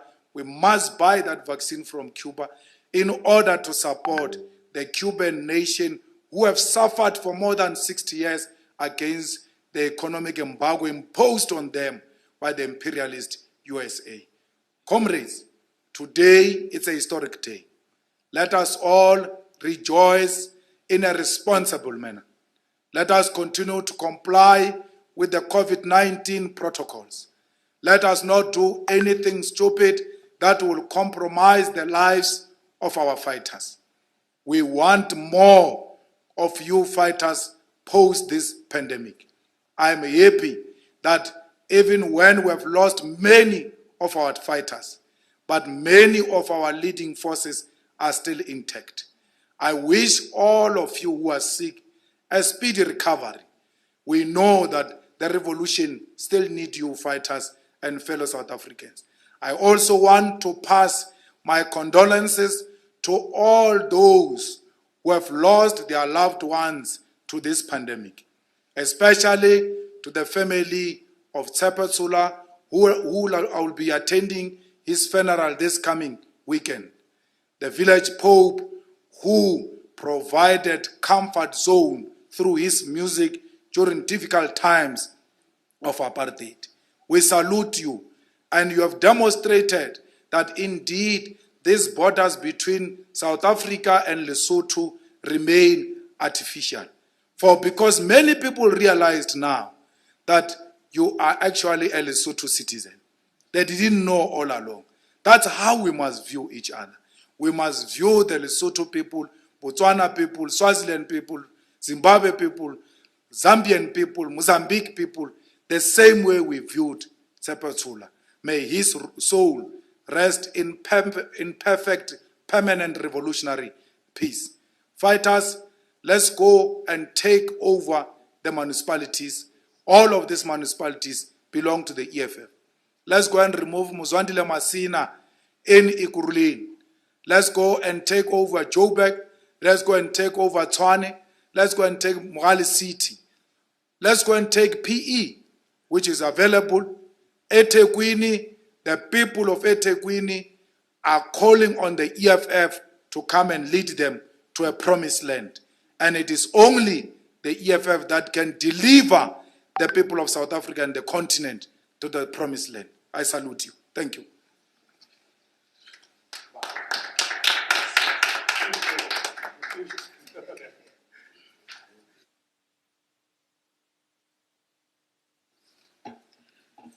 Masibulele President Ngomkhombandlela.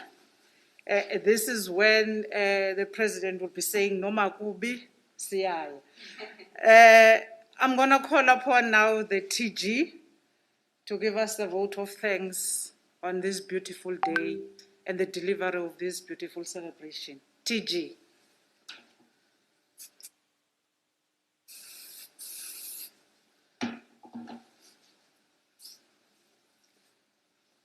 Thank you very much, National Chair. Indeed, it's been a beautiful day up to this time. We want to thank the Commander-in-Chief and President of the EFF for leading in the forefront. President, we thank you for your selflessness and commitment to the emancipation of our people. To the officials of the EFF, the commissars, fighters, ground forces, we salute you. Continue to make us proud, continue to occupy the streets of South Africa. Let's go and occupy IEC offices to register our people to vote, because it is through voting that will take over municipalities. I thank you. Salute.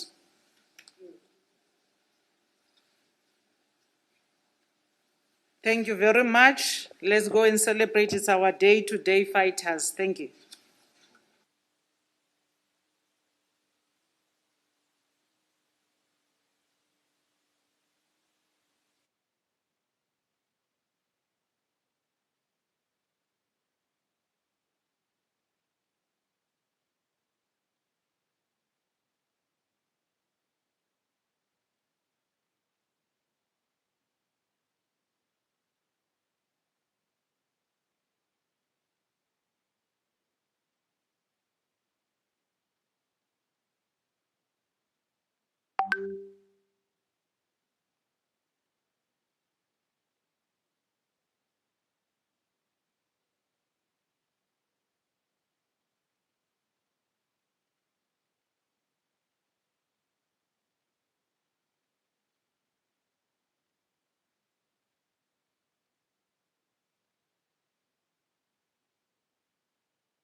Over to you, President.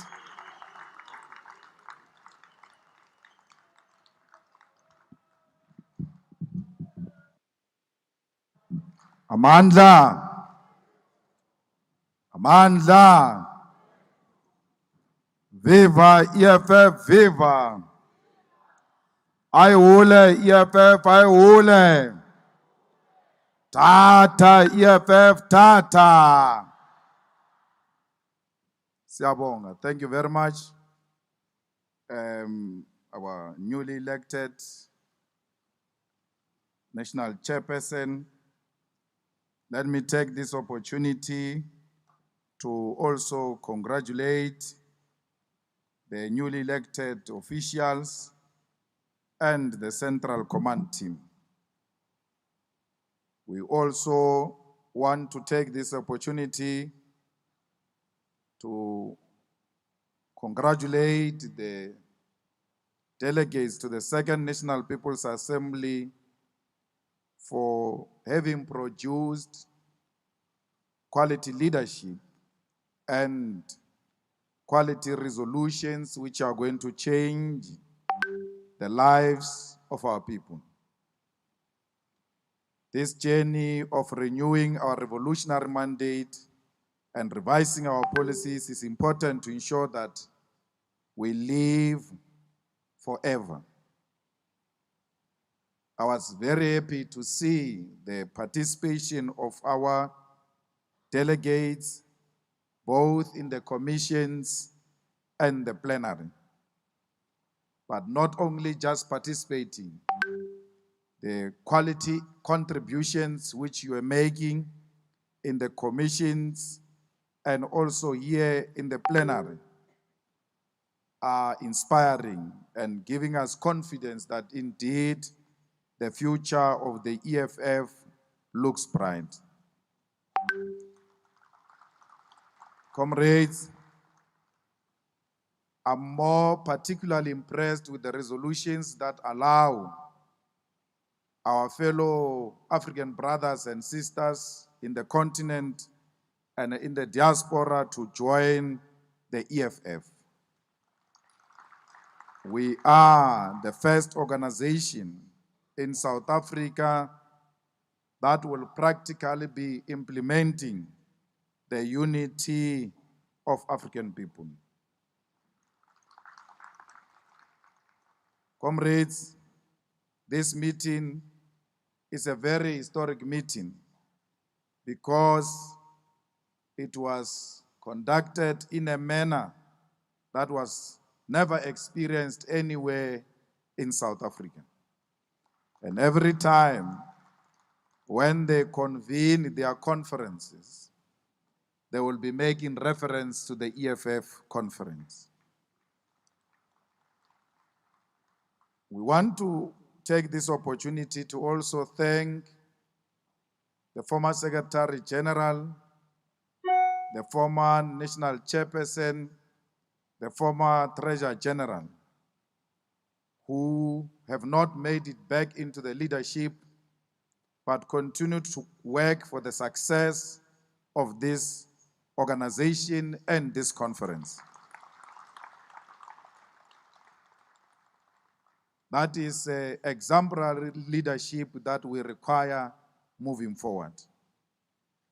Positions in the EFF are contested. Ideas in the EFF are contested. And therefore, when we contest each other, we are not enemies. We do so because there are some amongst us who think that Dalimpofu can make a better deputy president than Floyd Shibambu. And it is their right to think so. And no one should take away their right to think so.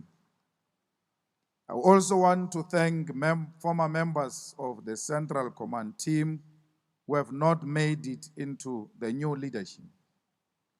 And I want to reassure everyone here that no one will lose his or her position in parliament or in the legislature on the basis that they are not elected into the Central Command team.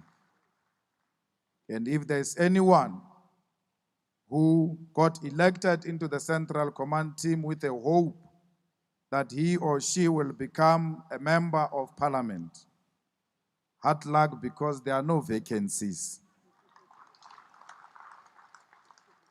Unless you are earmarking the position of Marshal in parliament, because Marshal is going to that sheikh called EFF head office in Bramfontein.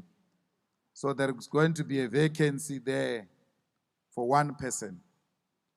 So if you came into the Central Command team with a hope that you'll go to parliament, then that is your own baby to feed, because there is no such an opportunity. Comrades, we are coming to an end of this conference. And we are impressed with the discipline showed by you, delegates, and our guests. Because sometimes the delegates can behave and you find guests who are unruly, who are involved in the business of the conference and somehow even trying to influence the decisions of such a conference. But we never had any rumor or any complaint that our guests are interfering with the business of our conference. So I'm happy that we had well-behaved guests, including our media, except ENCA. But generally, all media houses who confirmed their participation here, they behaved very well. We never had a situation where there was a complaint that the journalists are forcing their way, are disrespectful of the protocols or the rules of a conference. Continue to report the way you want to report about us. It is your right to call us all types of names.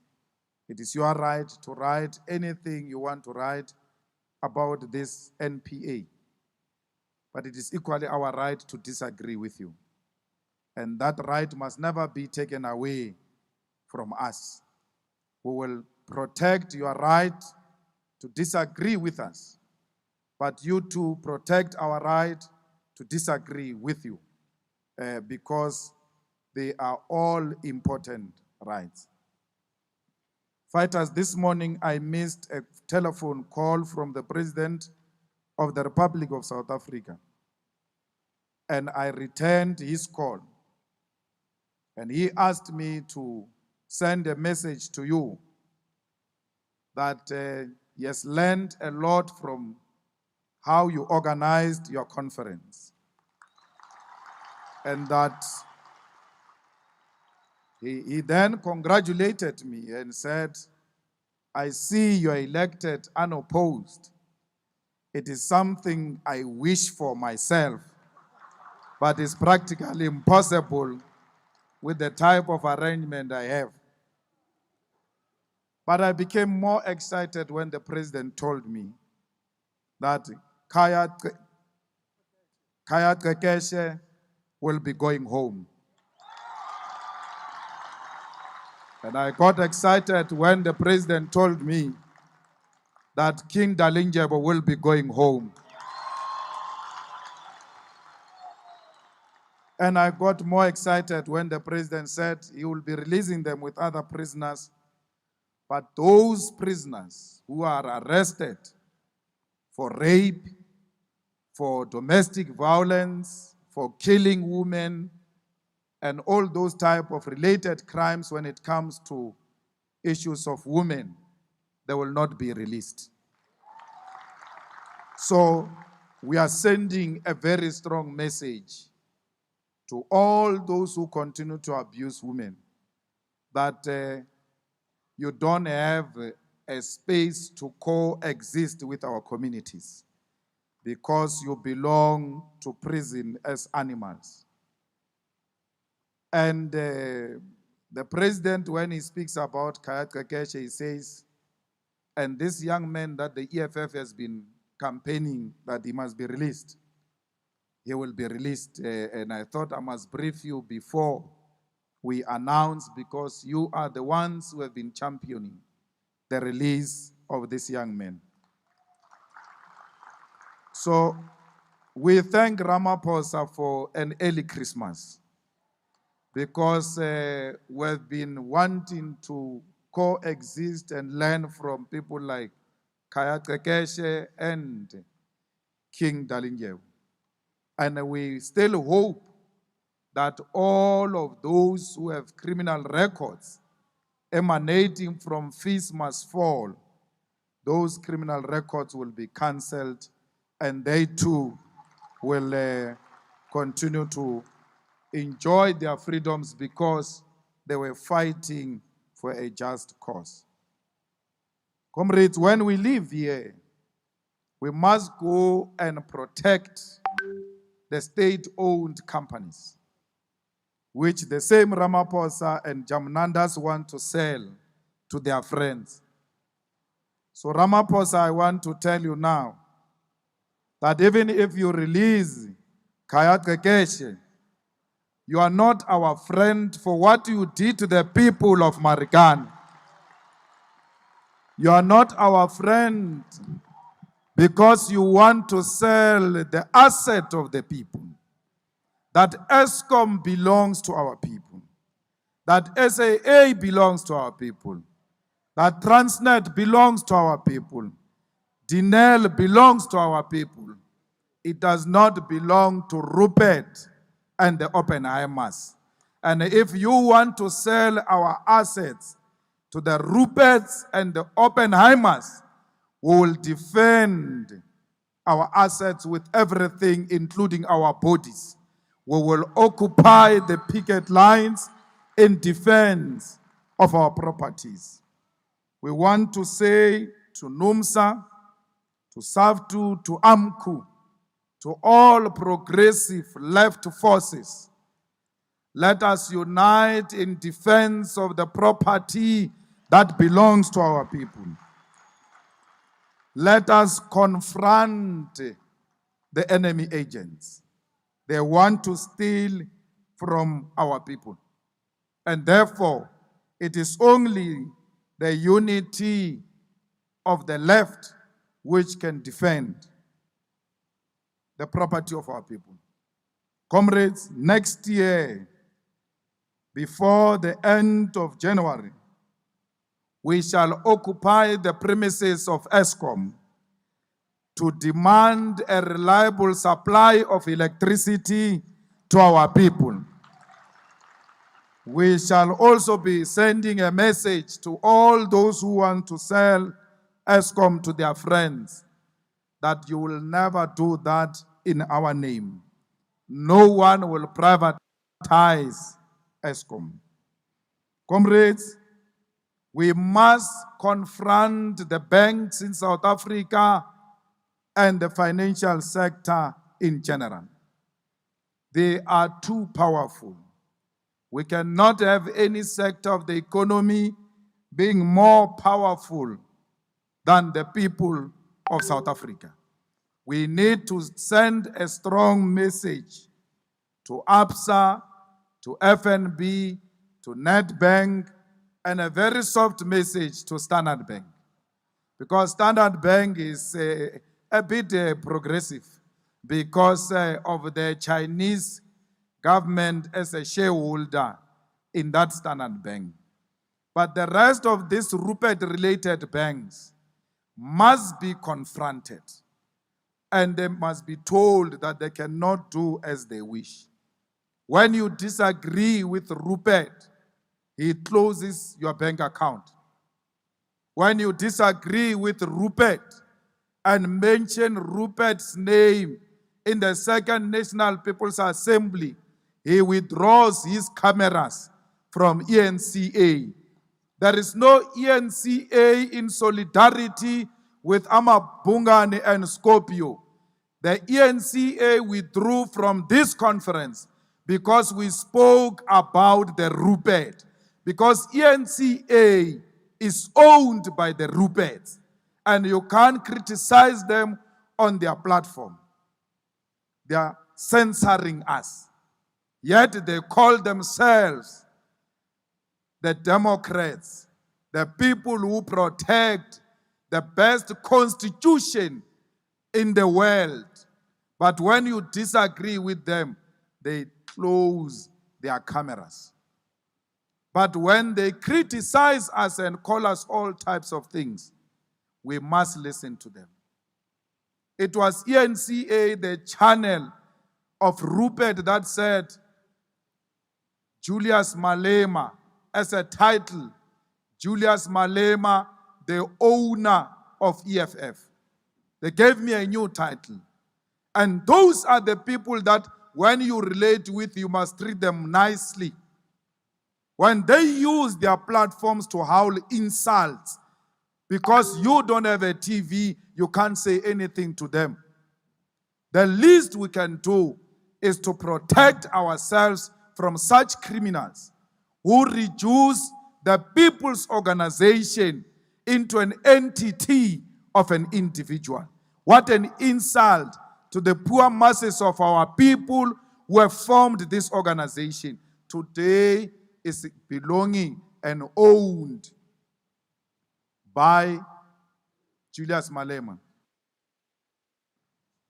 ENCA must know that we will fight them to the grave. In the same way we did with ANN 7. We don't need their coverage. We don't exist because of the ENCA, which has got less than 500,000 viewership. My Twitter followers is bigger than ENCA. The EFF got more votes than the viewers of the ENCA. So we don't need the ENCA. SABC, we need you. Relax. ENCA, we don't need. 405, if you are going to continue the way you have been covering here, you will become the best alternative. You are hard, you are attacking, but you do that with humility and with respect. Because we are Africans. It doesn't matter how robust we want to be, there should be limit. Because as African people, we always treat each other with respect. So we must never, JJ can scream at us the way he likes. He's more than welcome. He's an African brother who knows that his screaming requires answers on behalf of our people. We're not scared of any questions. We're never scared of questions. We entertain even the most unsettling questions, we entertain them. Not these arrivalists who claim to have questions. You must ask Deborah Pater. We paralyzed her and finished her career. She thought she was very powerful. So we have no problem with any form of question. We have no problem with any form of media. Just don't declare us an enemy. Because when you declare us an enemy, we shall treat you as an enemy. The banks of South Africa, they are an enemy of our people. The financial sector is an enemy of our people. The mothers in Natal had to carry a dead body to Old Mutual for their policies to pay, because those are the enemies of our people. Who makes people to take the dead body to their offices? Because they don't believe that a person is dead. Why? Because this dead person is a black person. They can never be trusted even when they are dead. The financial sector must be fought. 2020, it's a war against the financial sector and against the banks of South Africa. We need them to know that no one is above the power of the people. Comrades, we can achieve all of this if we have activist public representatives, if we have activist commissars, activist PCTs, activist RCTs, activist BCTs, not armchair politicians, not people who see positions of deployment as a personal achievement. I want to emphasize that because some chance takers are criticizing me for having said that. Don't go to church and thank God for these positions. They are not yours. Thank God for your degree. Thank God for your masters.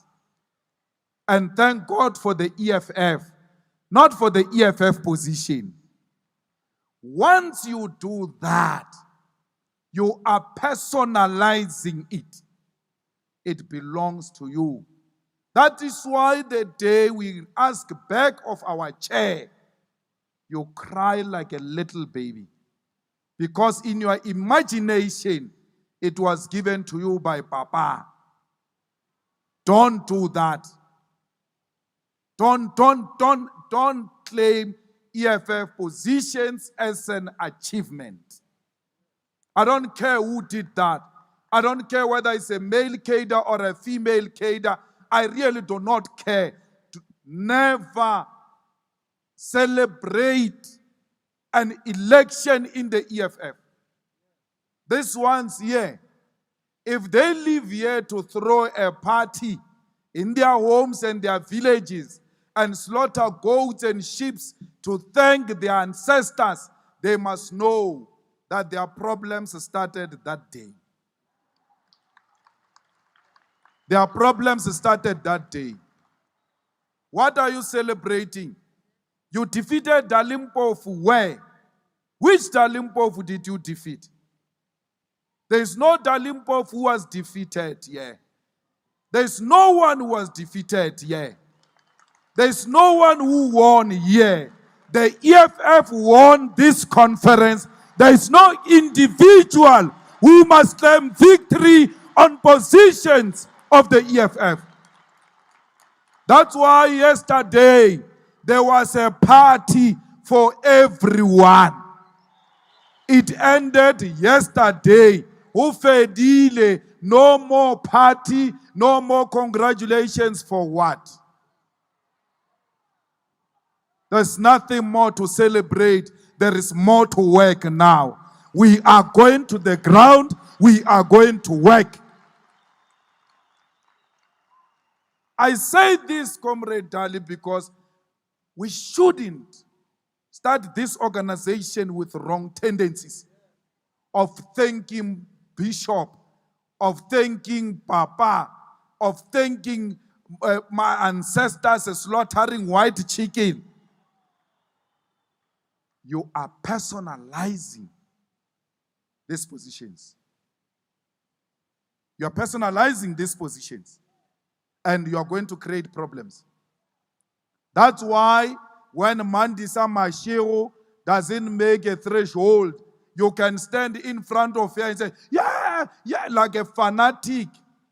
Yeah, pirate has scored. There's no difference between a revolutionary and a fanatic in a stadium. When Mandisa doesn't get a threshold, where? And I look at this, I'm like, what is this? Who's this person that you are celebrating that she didn't get a threshold? What are we here? How do we see each other? Because we should see each other as brothers and sisters who have each other's back. Why are you celebrating another comrade who didn't get a threshold? You stand on chairs. You celebrate like a fanatic. Those are the types of people we don't want in the EFF. We don't want fanatics here.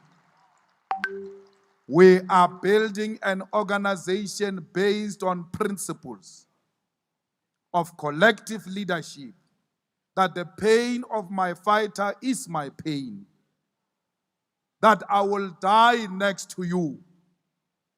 If they shoot you in the trenches, they will have to shoot me because I will kill them for having killed you. I shall drag you, your dead body. I will pull it, run with it, because I have to go and account in the village what happened to this comrade. If I can't carry this body, I have to die next to it, because this is my comrade. I'm not going to leave him in the trenches. I'm going to die next to my comrade. We ought to die next to each other. We have to protect each other. We must go to prison together. We must go into exile together. We must fight the enemy together. This is a collective war. It's a war that we must be prepared to fight until the grave. We will never fight it until the grave if we celebrate each other not getting a threshold. The question should be, can I trust this fighter? You ought to ask that question. The one sitting next to me, can I trust this fighter? Or do I have to carry my water with me when I go to a toilet? Because the way you celebrated when I didn't get a threshold, it was like I'm your enemy. Should I trust you? Who are we? What have we become? We have a problem here, and we have to deal with it. So you celebrate like that because you have personalized it. You go to churches about it. You go home about it. You slaughter about it. You go to traditional healers about it. Because you have personalized it. I don't care what you say about me in your Twitter lines. I've not joined a political party of people who personalize politics. We must talk to each other in an open and frank manner. Because when we live here, if we don't condemn certain behavior, it will become part of our culture and our tradition because we are still at a formative stage. Comrades, we need to unite Africa. These Africans belong to us, we belong to them. There's no South Africa without Africa.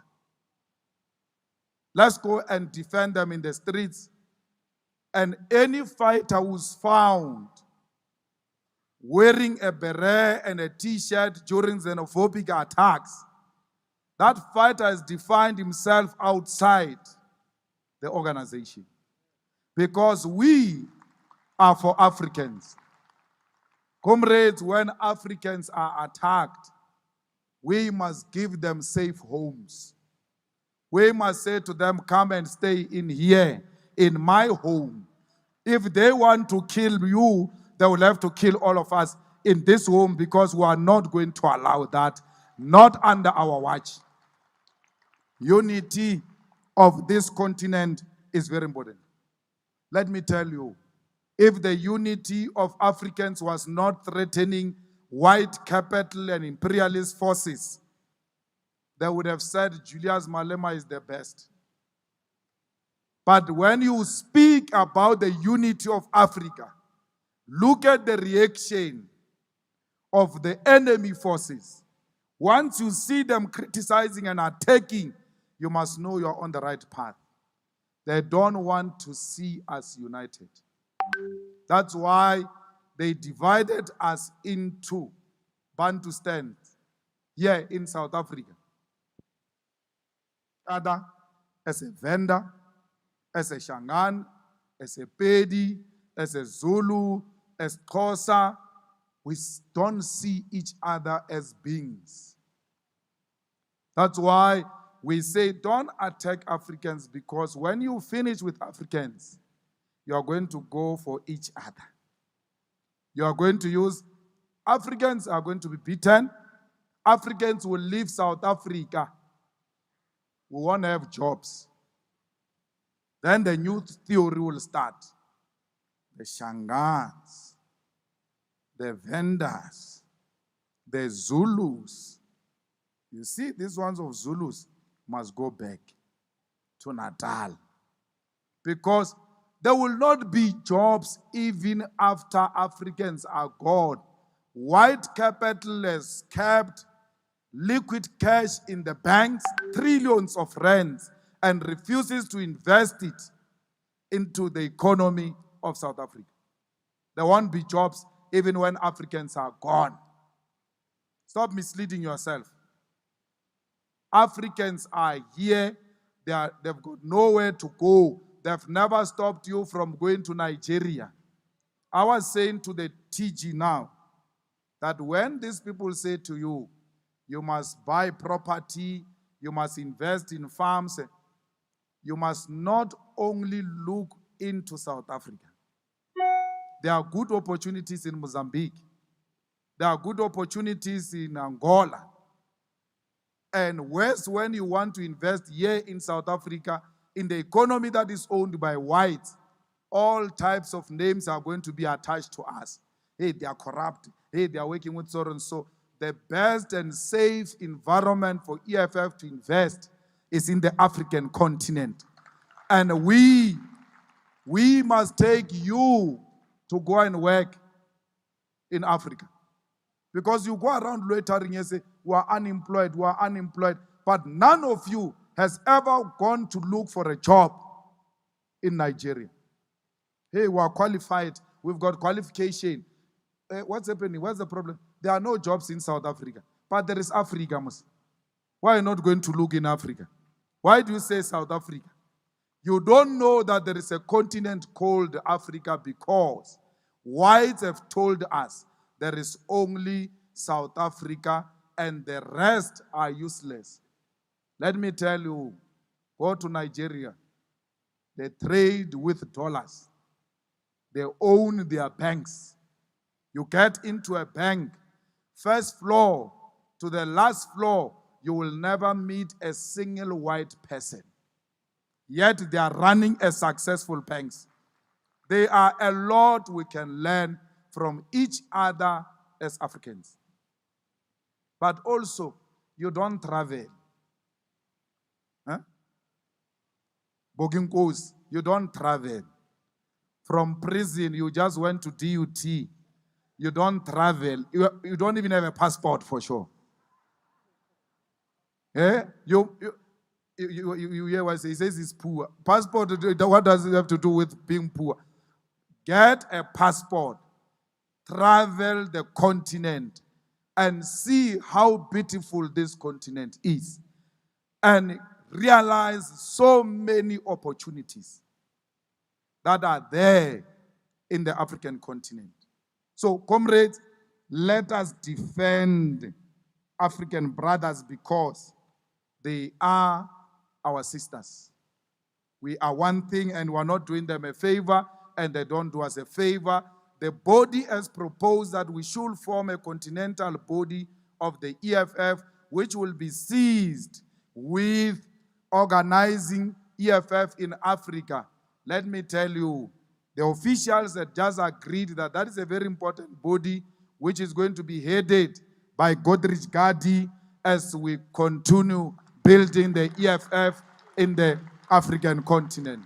So Godrich Gadi will be leading the body that is going to coordinate on full-time basis this continent of Africa. Comrades, we no longer talk about HIV and AIDS. AIDS continues to kill our people. Yes, I agree that cancer is more fashionable now, but there's very little we can do with cancer, except that our people must go and test from time to time so that there are earlier detections and we can start treating it. But the problem of HIV and AIDS is as a result of people refusing to be responsible. We ought to be responsible. That's why we give you condoms here in this NPA. Because we are concerned that when people meet like this, anything is possible. And you must use condom in case. But some people think the condom will protect them from the bag. As long as it's in the school bag next to the bed, it's enough. They don't use it. Let us use condom. The children must abstain from sex because they are not ready. Those of you who are married and have full-time partners, Floyd Shibambo, be faithful, please. Let's be faithful and stick to one partner. Let us defeat this AIDS because they think it will kill all of us. And when we don't act responsibly, we are making our enemies happy because we will die. But equally, those who are already HIV positive, we must not isolate them. We must embrace them, and those of us who have food to share with, we must share with them. And we must encourage them to take their medication. Because anyone who dies out of AIDS today is an irresponsible person. If you are HIV positive, you will no longer die from HIV, AIDS. The medication is there. Take your medication. Please, we don't want to lose you. We love you. We don't care whether you are HIV positive or not. You are one of us. Continue to take your medication. Our scientists are fighting. Let's hope they will find solution before anything happens to you. The Cubans, Deputy President, they are almost there with finding a solution. That's why Americans don't like Cubans, because they are extremely advanced when it comes to issues of medicine. So we have to be responsible with the hope that one day we'll find solution. Fighters, the issue of women and the killing of women is a personal issue that you have to reconcile with it. We can scream, we can say whatever we want to say. If you are not prepared to change your behavior, then this society is doomed with people like you. Let us find it in our heart not to fight women, beat women, rape women, and kill them. It has even become worse and scary, where a 19-year-old boy rapes a 16-year-old and burns that body. What have we become? Are we really animals as the way we are being described by white people? Are you confirming to white people that we are animals? That we cannot conduct ourselves in a manner that is befitting of a human being? What type of people have we become? What happened to our conscience? You sit there, a body of a person is burning, burned by you. We cannot have such men amongst us. These women have not done anything. There's nothing women can do to stop their abuse, because they are not abusing themselves. We must do something. Women, there's very little they can do. Very little. You can't say she provoked me. At all material times, it's us who provoke them. I went to a funeral. There was a guy they were burying, and all these people spoke about their relationship with this guy, and this guy was married, and they never mentioned what the wife did for this guy when this guy was sick. This guy, he went to this hospital, and that hospital, I went to check him. Everyone says that, but they don't say, when we checked him, the wife was there. So I left there, I was very angry about this wife.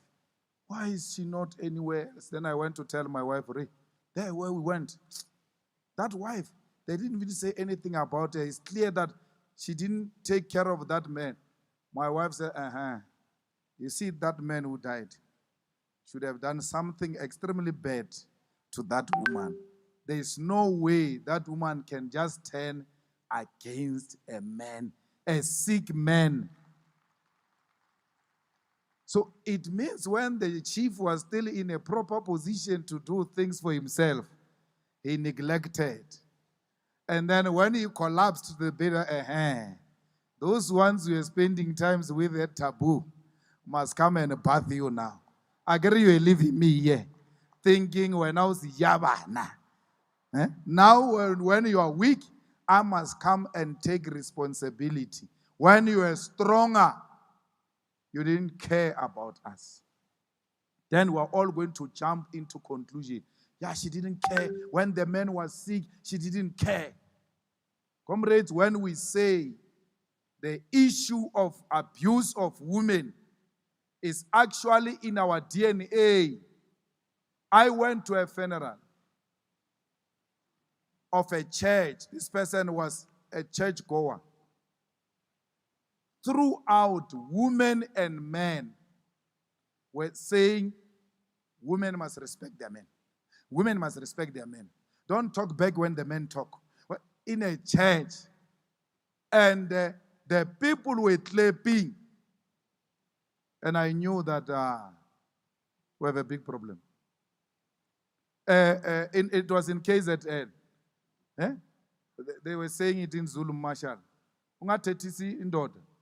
Yeah? Yeah, ungakhulumisa indoda. Hey, man. Kerembuyiseni, are you listening? It's scary, Chief. Why are we not confronting any culture, religious practices that discriminate against women? If we are genuine. Why are we not having a huge march in the Eastern Cape against Ukuthwala practice, which is still there, where young kids are being abducted in the name of culture? We protect our culture, we support our culture, but any cultural practices that violate the rights of any human being must never be protected by revolutionaries. We shouldn't allow that. Let young girls grow up and choose men of their own choice. If they want to choose women, let them choose women. It is their own right. They must decide who they want to marry to, not some big belly person. What if these kids want six-pack? You deny them that opportunity. So let us take the battles everywhere where this nonsensical practice of discriminating against women are still there.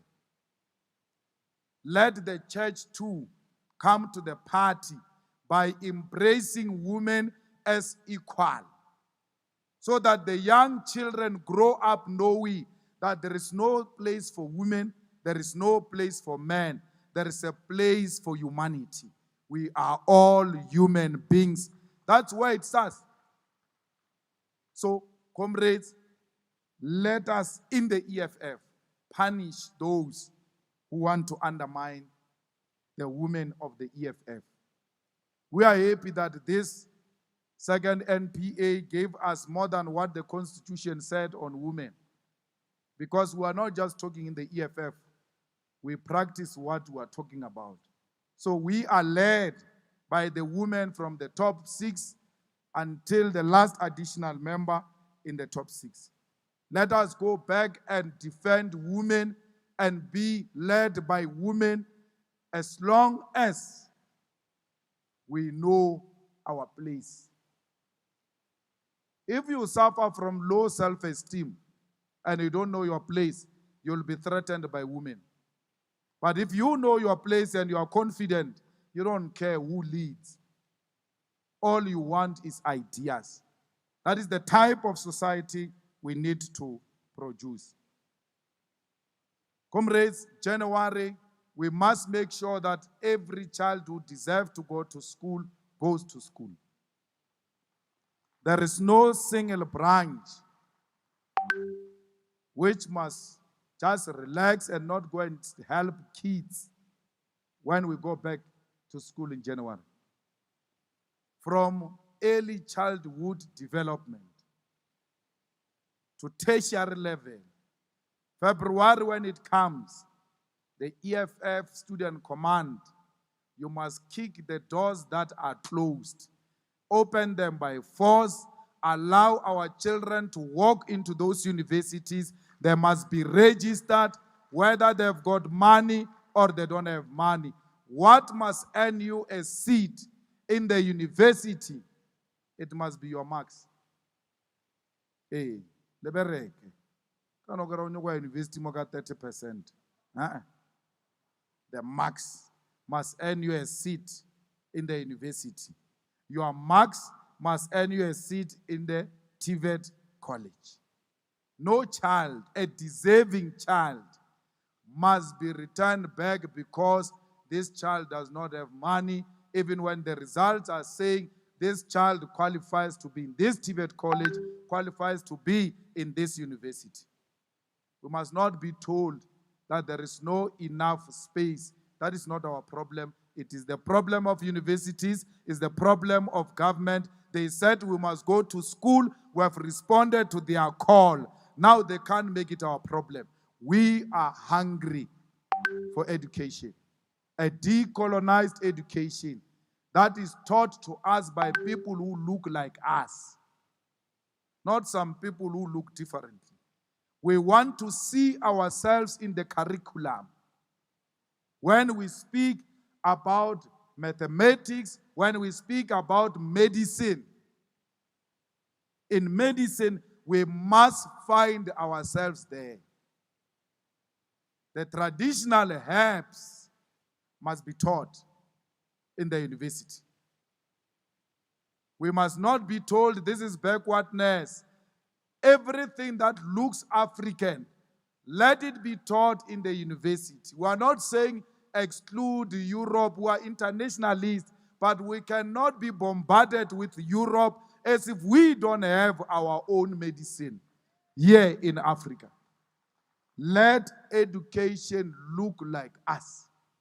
We want to see ourselves reflected in philosophy. Let African philosophers be celebrated. Must not be told that philosophy is a European thing. It has got nothing to do with us. Comrades, I want us to build a school, not a political education school. We must build a school that is owned by the EFF, a private school. And it must be judged with the same standards as Crawford and that one that Vuyan went to. Curo, Vuyan, St. Davis, all of that. We are going to build a school in these next 5 years. We are going to build a school and we are going to hire highly qualified teachers. And the children are going to go into that school for free of charge. And they are going to be children of poor people. Their mothers, they should be children of those who don't have parents as priority, or their parents are dying of HIV and AIDS and related diseases. We must go and take the poorest of the poor. Our leaders, I don't understand why Patrice Motsepe does not have a school. I don't understand why Robert Gumede does not have a school. I don't understand why Sisa Ngebulan does not have a school. But they have all nice things that are so expensive, showing and giving us evidence that these people can build a successful school. Why is Ramaphosa not having Shanduga High School, paid with the money of Shanduga? So we want to lead this.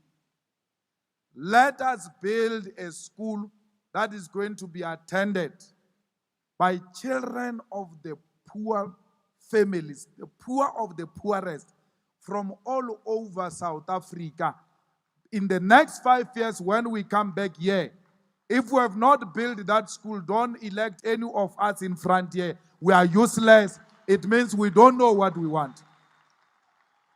We are calling upon our brothers and sisters in Africa, in South Africa, to support this initiative of building Winnie Mandela School here in South Africa, preferably in Alexander, where the poorest are found. We don't occupy any land to cause our school trouble. We go and purchase it properly and build a proper school with every facility you can think of, and send the children of the poor into that school. We don't want any white approval. We will go to Zimbabwe and go and take our teachers there in Zimbabwe to come and teach here.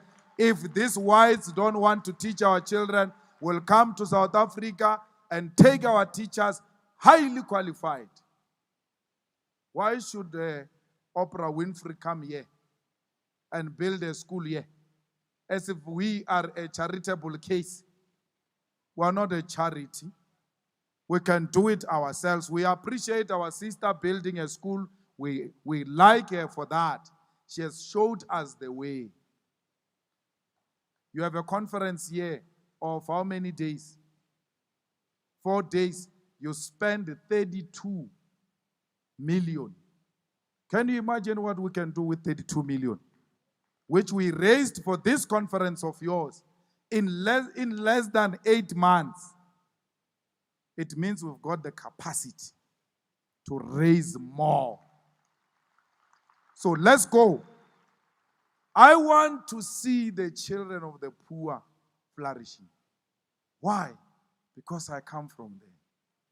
I'm a child of a domestic worker. My mother suffered epilepsy. She couldn't do anything for me. People identified me, gave me an opportunity, and they said, there's a potential in this young man. I don't have anything. I have nothing to offer. I can't build a school. But with this leadership and you, we can realize a dream of changing a life of the hopeless masses of our people. We stayed in a shack. We slept without food. When she came out of a bus, my mother had a scar here. She burned when she was working for whites in the domestic there in town there. When she comes out of a bus, I used to run to her because I had hoped she came back with some leftovers. And the white man wants to tell me how to live my life and tell me that I don't know what poverty does to people. I know what poverty does to people. That's why we must help our people. And we don't care how many people we must help. Whether it's one, whether it's two. I know it's possible we can change their lives. My life changed because someone else said we can change the life of this young man. I went to my township there. I said to my principal, I want 3 kids who come from the shacks. And I don't want them to come from proper shacks. You know, the shacks with a proper mazenge. I want the ones that, you know, the rain, when it rains, it goes through. I want them to be pilots. And then we searched for them. The EFF Legacy Project showed you here. We took them to become pilots from shacks. And I said to them, I don't want you to join the EFF or vote for the EFF. If you do that, you can do that on your own. But I want you, when you become pilots, to finance other pilots who come from the same background that you come from. So I don't understand why Vodacom can't build a school. I mean, they are monopolizing the network, the data, Comrade Kiro. I don't understand why MTN can build a school strictly for the most poor people, for the people that are hopeless. And they were told by their teachers, you are nothing else. You are going to end here. Like those who came before you in your family, you are not going anywhere. This is your end. Those are the people we must go and identify and help them. I tell you my history not because I want you to pity me. I don't want any favor from anyone. I don't want anyone to feel sorry for me. This story I'm telling you is not my story alone. It is our story, all of us in this hall. It's a story of a black child. We've all gone through that. So it shouldn't be easy to align with people who want to destroy a black child if you know where black children come from. Fighters who are going to local government elections. I've outlined what type of leadership we want. In the guidelines that we are going to produce, we are not going to have PR list. We are only going to have ward candidate. Because in the previous local government elections, we had a problem of hard-working ward candidates losing their wards and lazy ones on PR list going inside the council on the votes of those who were ward candidates. So we're going to register only ward candidates. And if we win the wards, the ones who won the wards go inside. And the ones that are going to follow are the ones who got the highest vote. Those will be our PR in the councils to deal decisively with opportunism of laziness.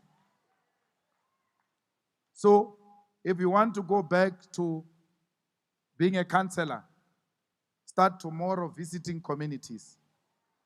Start working hard so that 2021 they don't ask you, who are you? So we don't want people who survive out of the sweat of other people.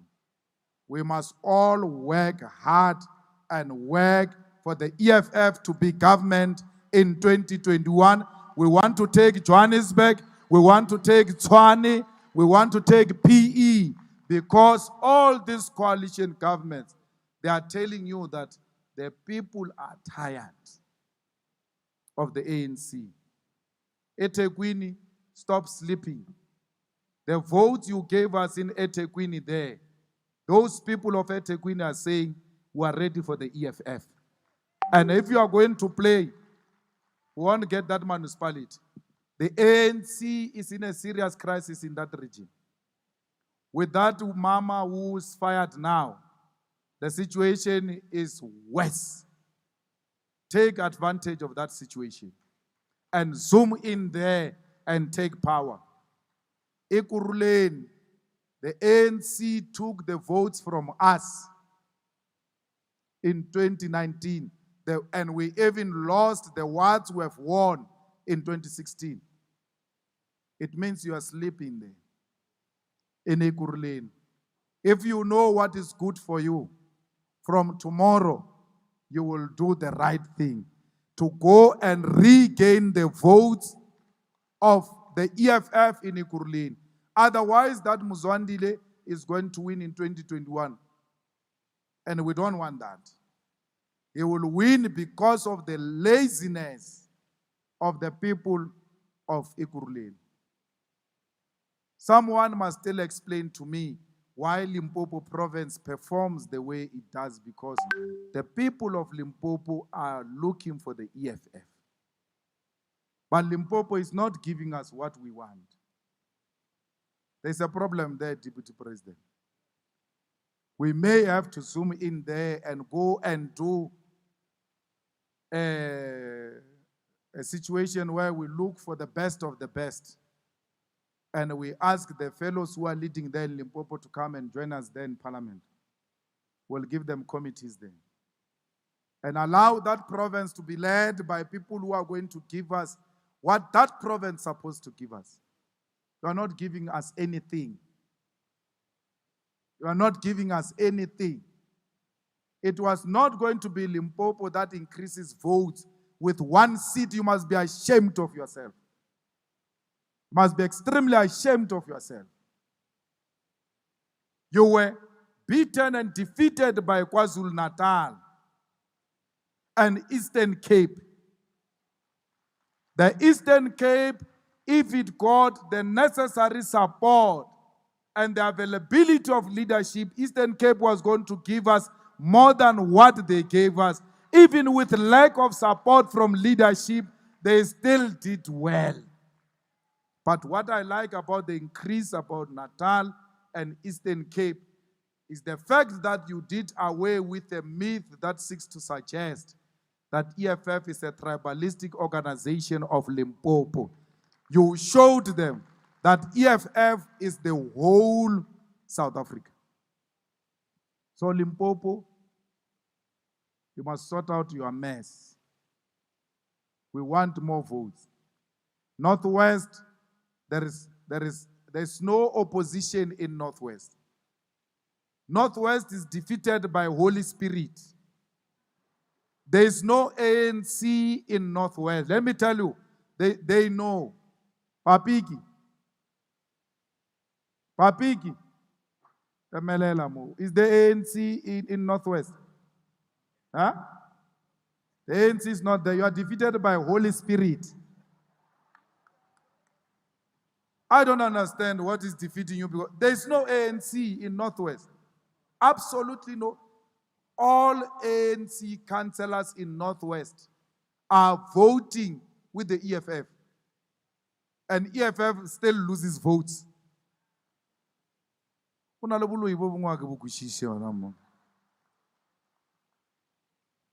So, Northwest, Free State, Mpumalanga, Gauteng,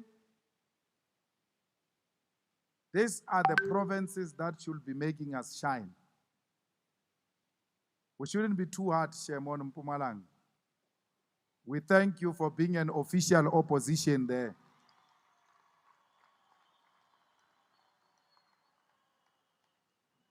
And we thank Limpopo for retaining your status of opposition, official opposition, and Northwest. But we need more. We need more. I'm talking to you now as your president, openly, so that when you leave here, you understand what we want. But you must look at what the fools are going to write about what I said to you.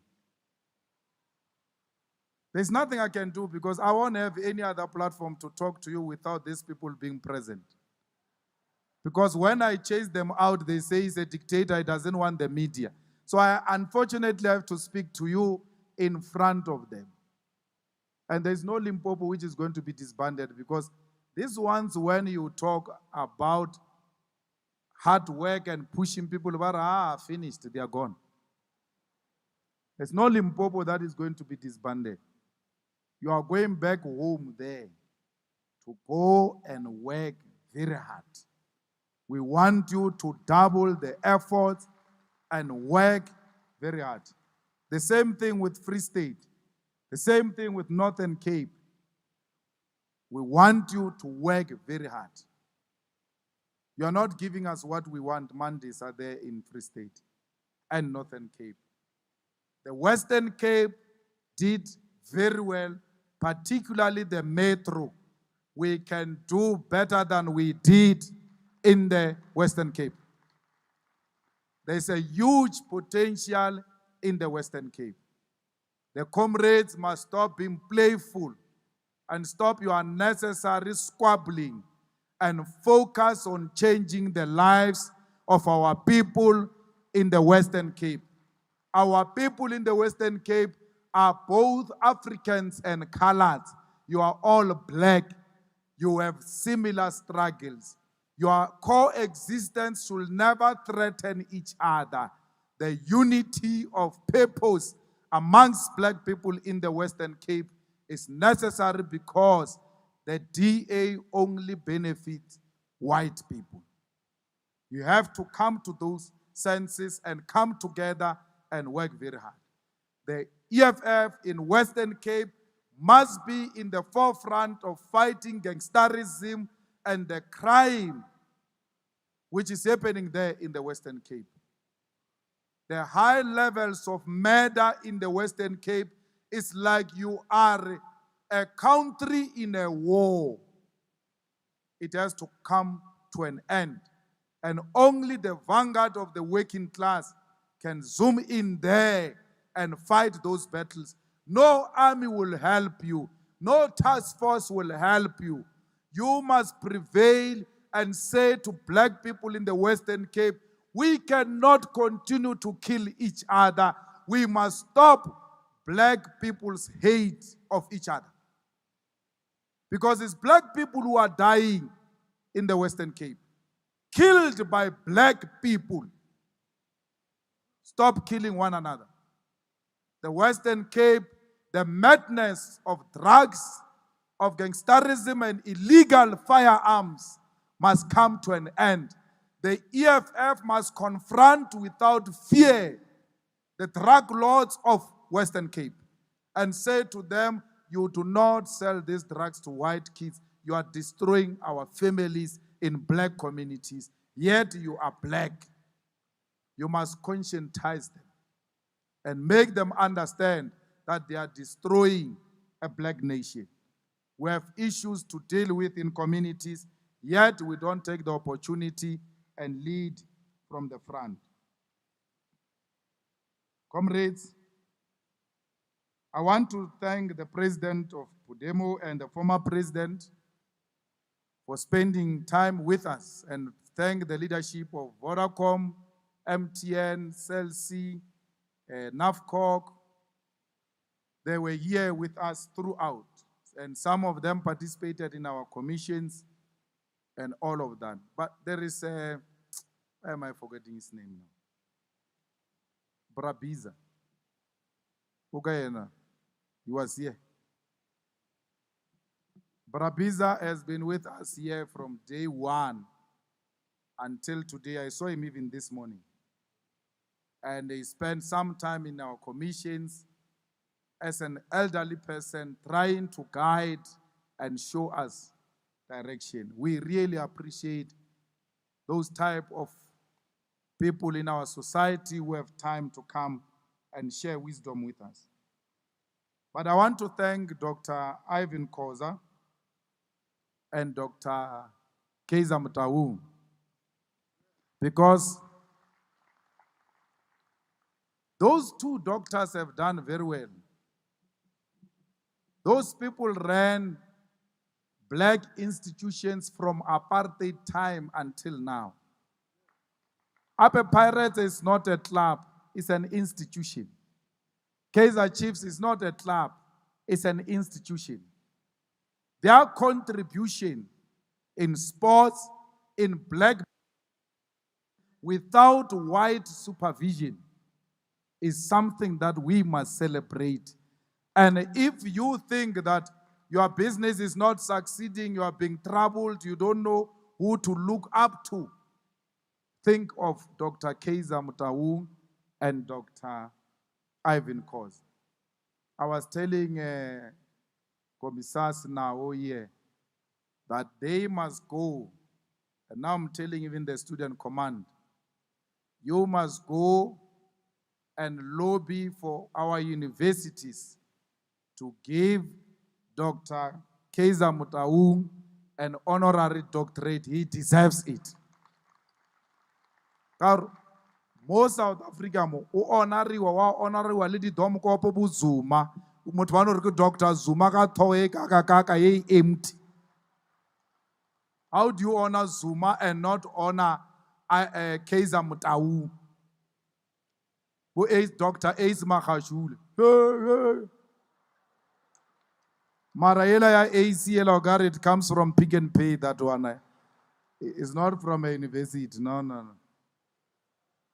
So, Student Command, next year, Dr. Kaiser Mutawu must be honored. If it's not honored, it means this student command is not playing its role. In the councils there, everywhere, when you live here, we are going to mobilize that Dr. Kaiser must be honored. Not Dr. Bobby Mutawu, not Bobby. Don't confuse the two. Bobby still has got a long way to go. We can't honor him now. So we must honor these people because they are a true exemplary leadership of what black people are capable of. Even during the dark days of apartheid, those people were honored. I mean, ke bone no ba honorile le bo Winnie Mashaba, ba nna ke bo Dr. Winnie Mashaba, ba lebetse Kaiser bana. Josu guy. Oh, le ka mo mora hape ke le nyaka mo la le delegate. University of Limpopo, University of Venda, we are SRC at the University of Limpopo. Make the things happen, make the pots for Dr. Kaiser Mutawu. Let the pots happen so that these people know that they are led by the EFF. This government of the ANC can honor black excellence. We must honor it. We must fight for it. So let us not be scared to celebrate our own. Next year, Colin Sidibe, it must not end before we occupy the border of Swaziland and demand the true freedom of the people of Swaziland. Comrades, in Swaziland, there is no democracy. People who go to parliament must be the darlings of the king. Anyone who must be anything strategic in that country, the king must agree. If you want to be a speaker of parliament and you are not a favorite of the king, the parliament will not sit to elect you a speaker because the king must sanction parliament to sit in order to elect the speaker. One man with many wives behaves like he's God in Swaziland here. We don't have freedom ourselves if the people of Swaziland do not have freedom. We must go and fight for the freedom of our people in Swaziland. When they march, demanding better salaries, they are beaten up. Please go and check the history of Mario Masuku. This old man went in and out of prison in Swaziland. Mario Masuku is a Mandela of Swaziland. And they harassed him. Even old as he is now, he's still a threat to that kingdom there. Because even when they imprisoned him, when they release him, the same day he goes and joins the protest, they go and arrest him afresh. He has never betrayed the struggles of the suffering people of Swaziland. And the least we can do for this old man is to stand up and support him. Now, Comrade President, when you are a president, you are forever a president, you see. So don't worry about those former things. Dali's former chairperson, he has never been president. Maybe if he comes back and becomes president and then later he leaves, he will be president forever. So that's why when these ones ask us about succession, we're not worried because when we leave, we are presidents. When they are troubled, these chaps, when we leave, they will still come to us and come and ask for wisdom of what was in your head when you were starting these things so that we don't do wrong things. Now, the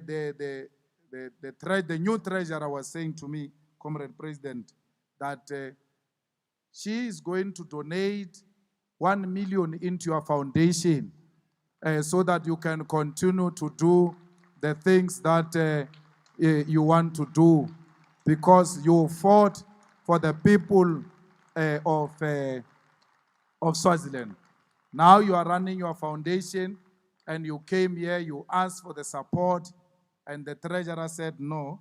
She heard you and she's going to really make sure that you receive that amount of money to start this foundation and continue to make impact in the struggles of our people. Comrades of the EFF in Africa, we want to support you. We want you to become big organizations where you come from. But we are not going to support a Facebook EFF. We're not going to do that. So you have to demonstrate that indeed you are on the ground, you've got the necessary support, you've got the structures. We don't have anything ourselves, it depends on support as well. The little we have, we should be able to share it with you so that you can have an impact and participate in parliament and use that parliament to grow the EFF in Liberia, in Namibia, in Zimbabwe, and all of that. So please, let's go and work the ground. Let us not just talk about support without working the ground. The secret here in South Africa is that we work the ground. We don't talk on Facebook and Twitter, and we don't take too many pictures. We take pictures on the ground. We don't want to be celebrities. So EFF Africa, go and work the ground. The comrades of Zimbabwe who are in exile and the former ministers of President Mugabe, you must put aside your egos and come together. We cannot have a situation where you are all in exile, but people are promoting individual campaigns and making T-shirts and all types of things in their names. We will not support individuals. We will support the cause. We are not going to support any individual who think that is bigger than the cause. If you are not going to come together, join forces, including joining the EFF Zimbabwe if possible, work together to build a formidable force, you can defeat Mnangagwa. But if there's going to be competition of egos and people declaring themselves presidents even before you form organization, then we'll see you in the commissions. Even addressing here is going to stop DP. I think we must get organization proper, because it looks like comrades are unable to come together. And your inability to come together is a direct betrayal of the legacy of President Mugabe. Because when you disintegrate and work as individuals, those who want to destroy the legacy of President Mugabe, they will be the only legitimate people because they will look coherent and they will look like they are progressive. So please, let's work together. Fighters, we are going back home. It's a Christmas time. We are going to share with families that do not have. If you eat whatever little food you have, share with your neighbor. Let us make sure we are safe on the road. Let us not drink and drive. Let us not get too much excited and we become casualties of a festive season. So all of us, the revolution needs us next year. Let us, all of us, go back home and spend some time with our families. Because next year, from January, we'll be working until we deliver victory for the EFF in the municipalities. So make sure you spend enough time with your families. Comrades, you are very important in your communities. People look at the red beret and they see their future in that red beret. Don't disappoint. Don't become useless drunkards during this festive season. Enjoy and enjoy responsibly. Love yourself first before you can love others. If you have a self-love, you will never find it difficult to love the next person. So please, let us love ourselves as black people so that we can love our neighbors and love fellow fighters. We are a family. We are not a political party. We are one thing, and we are going to die next to each other. All of the best, comrades. Thank you very much.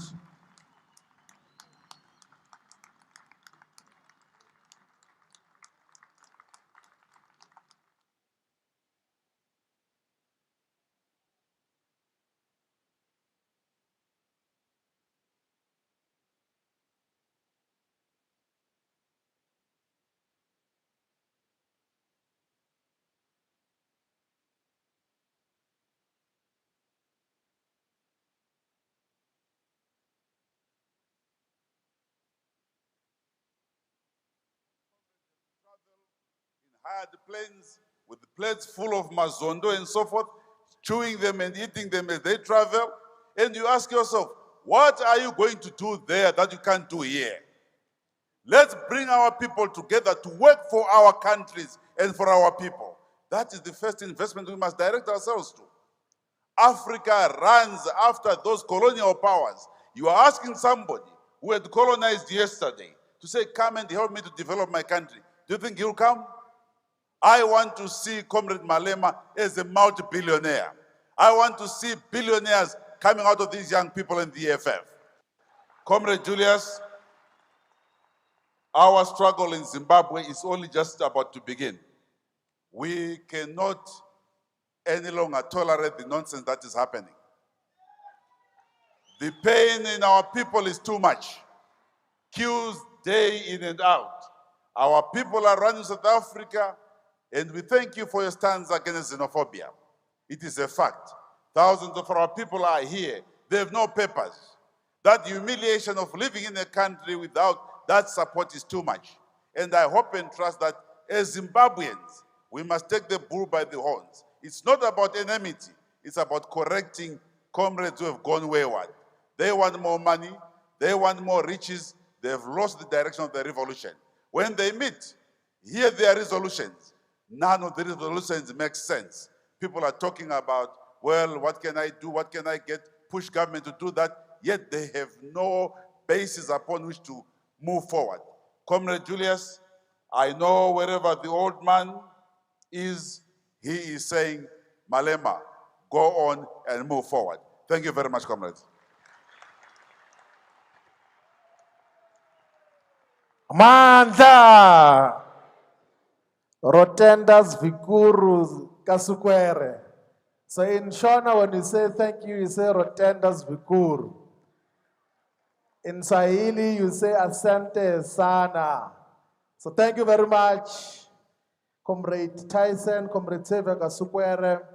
Before we call the next round of messages of support, we want to acknowledge the EFF leadership in Zimbabwe, led by the national convener. The Zimbabwe delegation can stand up to wave.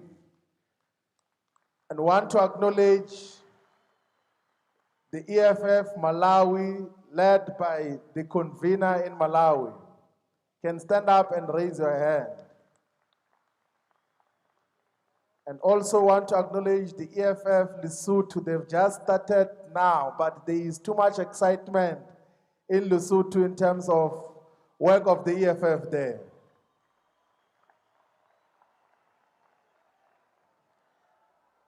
Comrades, the next speaker that we're going to call is a ground force of the revolution. It's a ground force in the war for economic freedom. And just to give you a brief history is that we met on the trenches in 2012 when the commander-in-chief was in Marikana, after the ANC government had killed workers there. In the first memorial service that was organized there, the main speakers was the commander-in-chief, Julius Malema, and the president of AMCU, Joseph Matunjwa. So we're going to call him to come and give the message of support. In the platinum belt is called Pwebindala. He's the one who defeats hunger. The president of AMCU, Comrade Joseph Matunjwa. The platform is yours. Manta! Viva AMCU, viva! Viva AMCU, viva! Viva Basebenzi, viva! Comrade Matunjwa.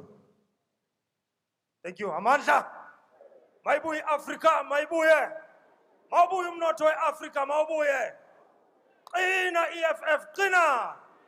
Bashise EFF, bashise. Siyabulela, siyabulela.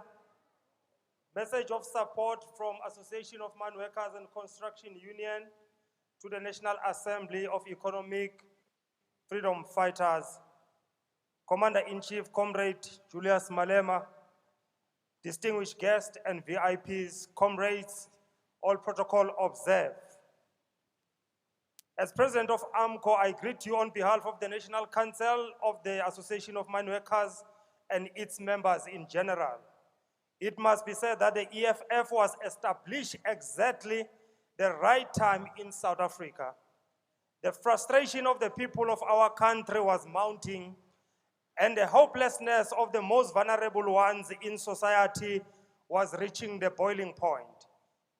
EFF, never underestimate yourself. You have saved South Africa from itself.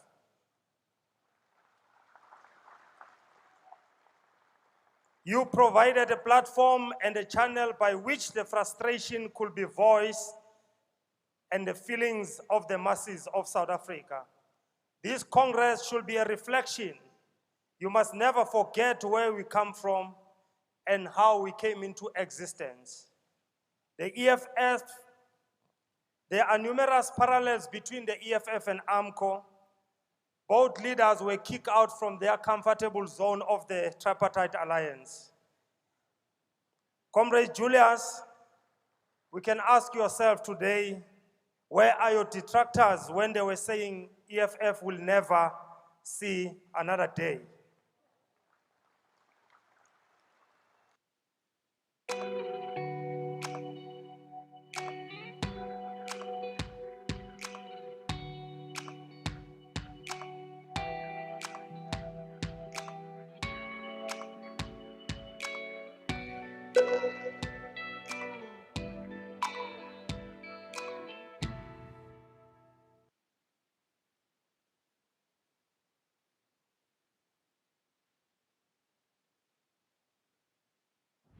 What does it take to hit the ball 300 yards? Pay close attention, because the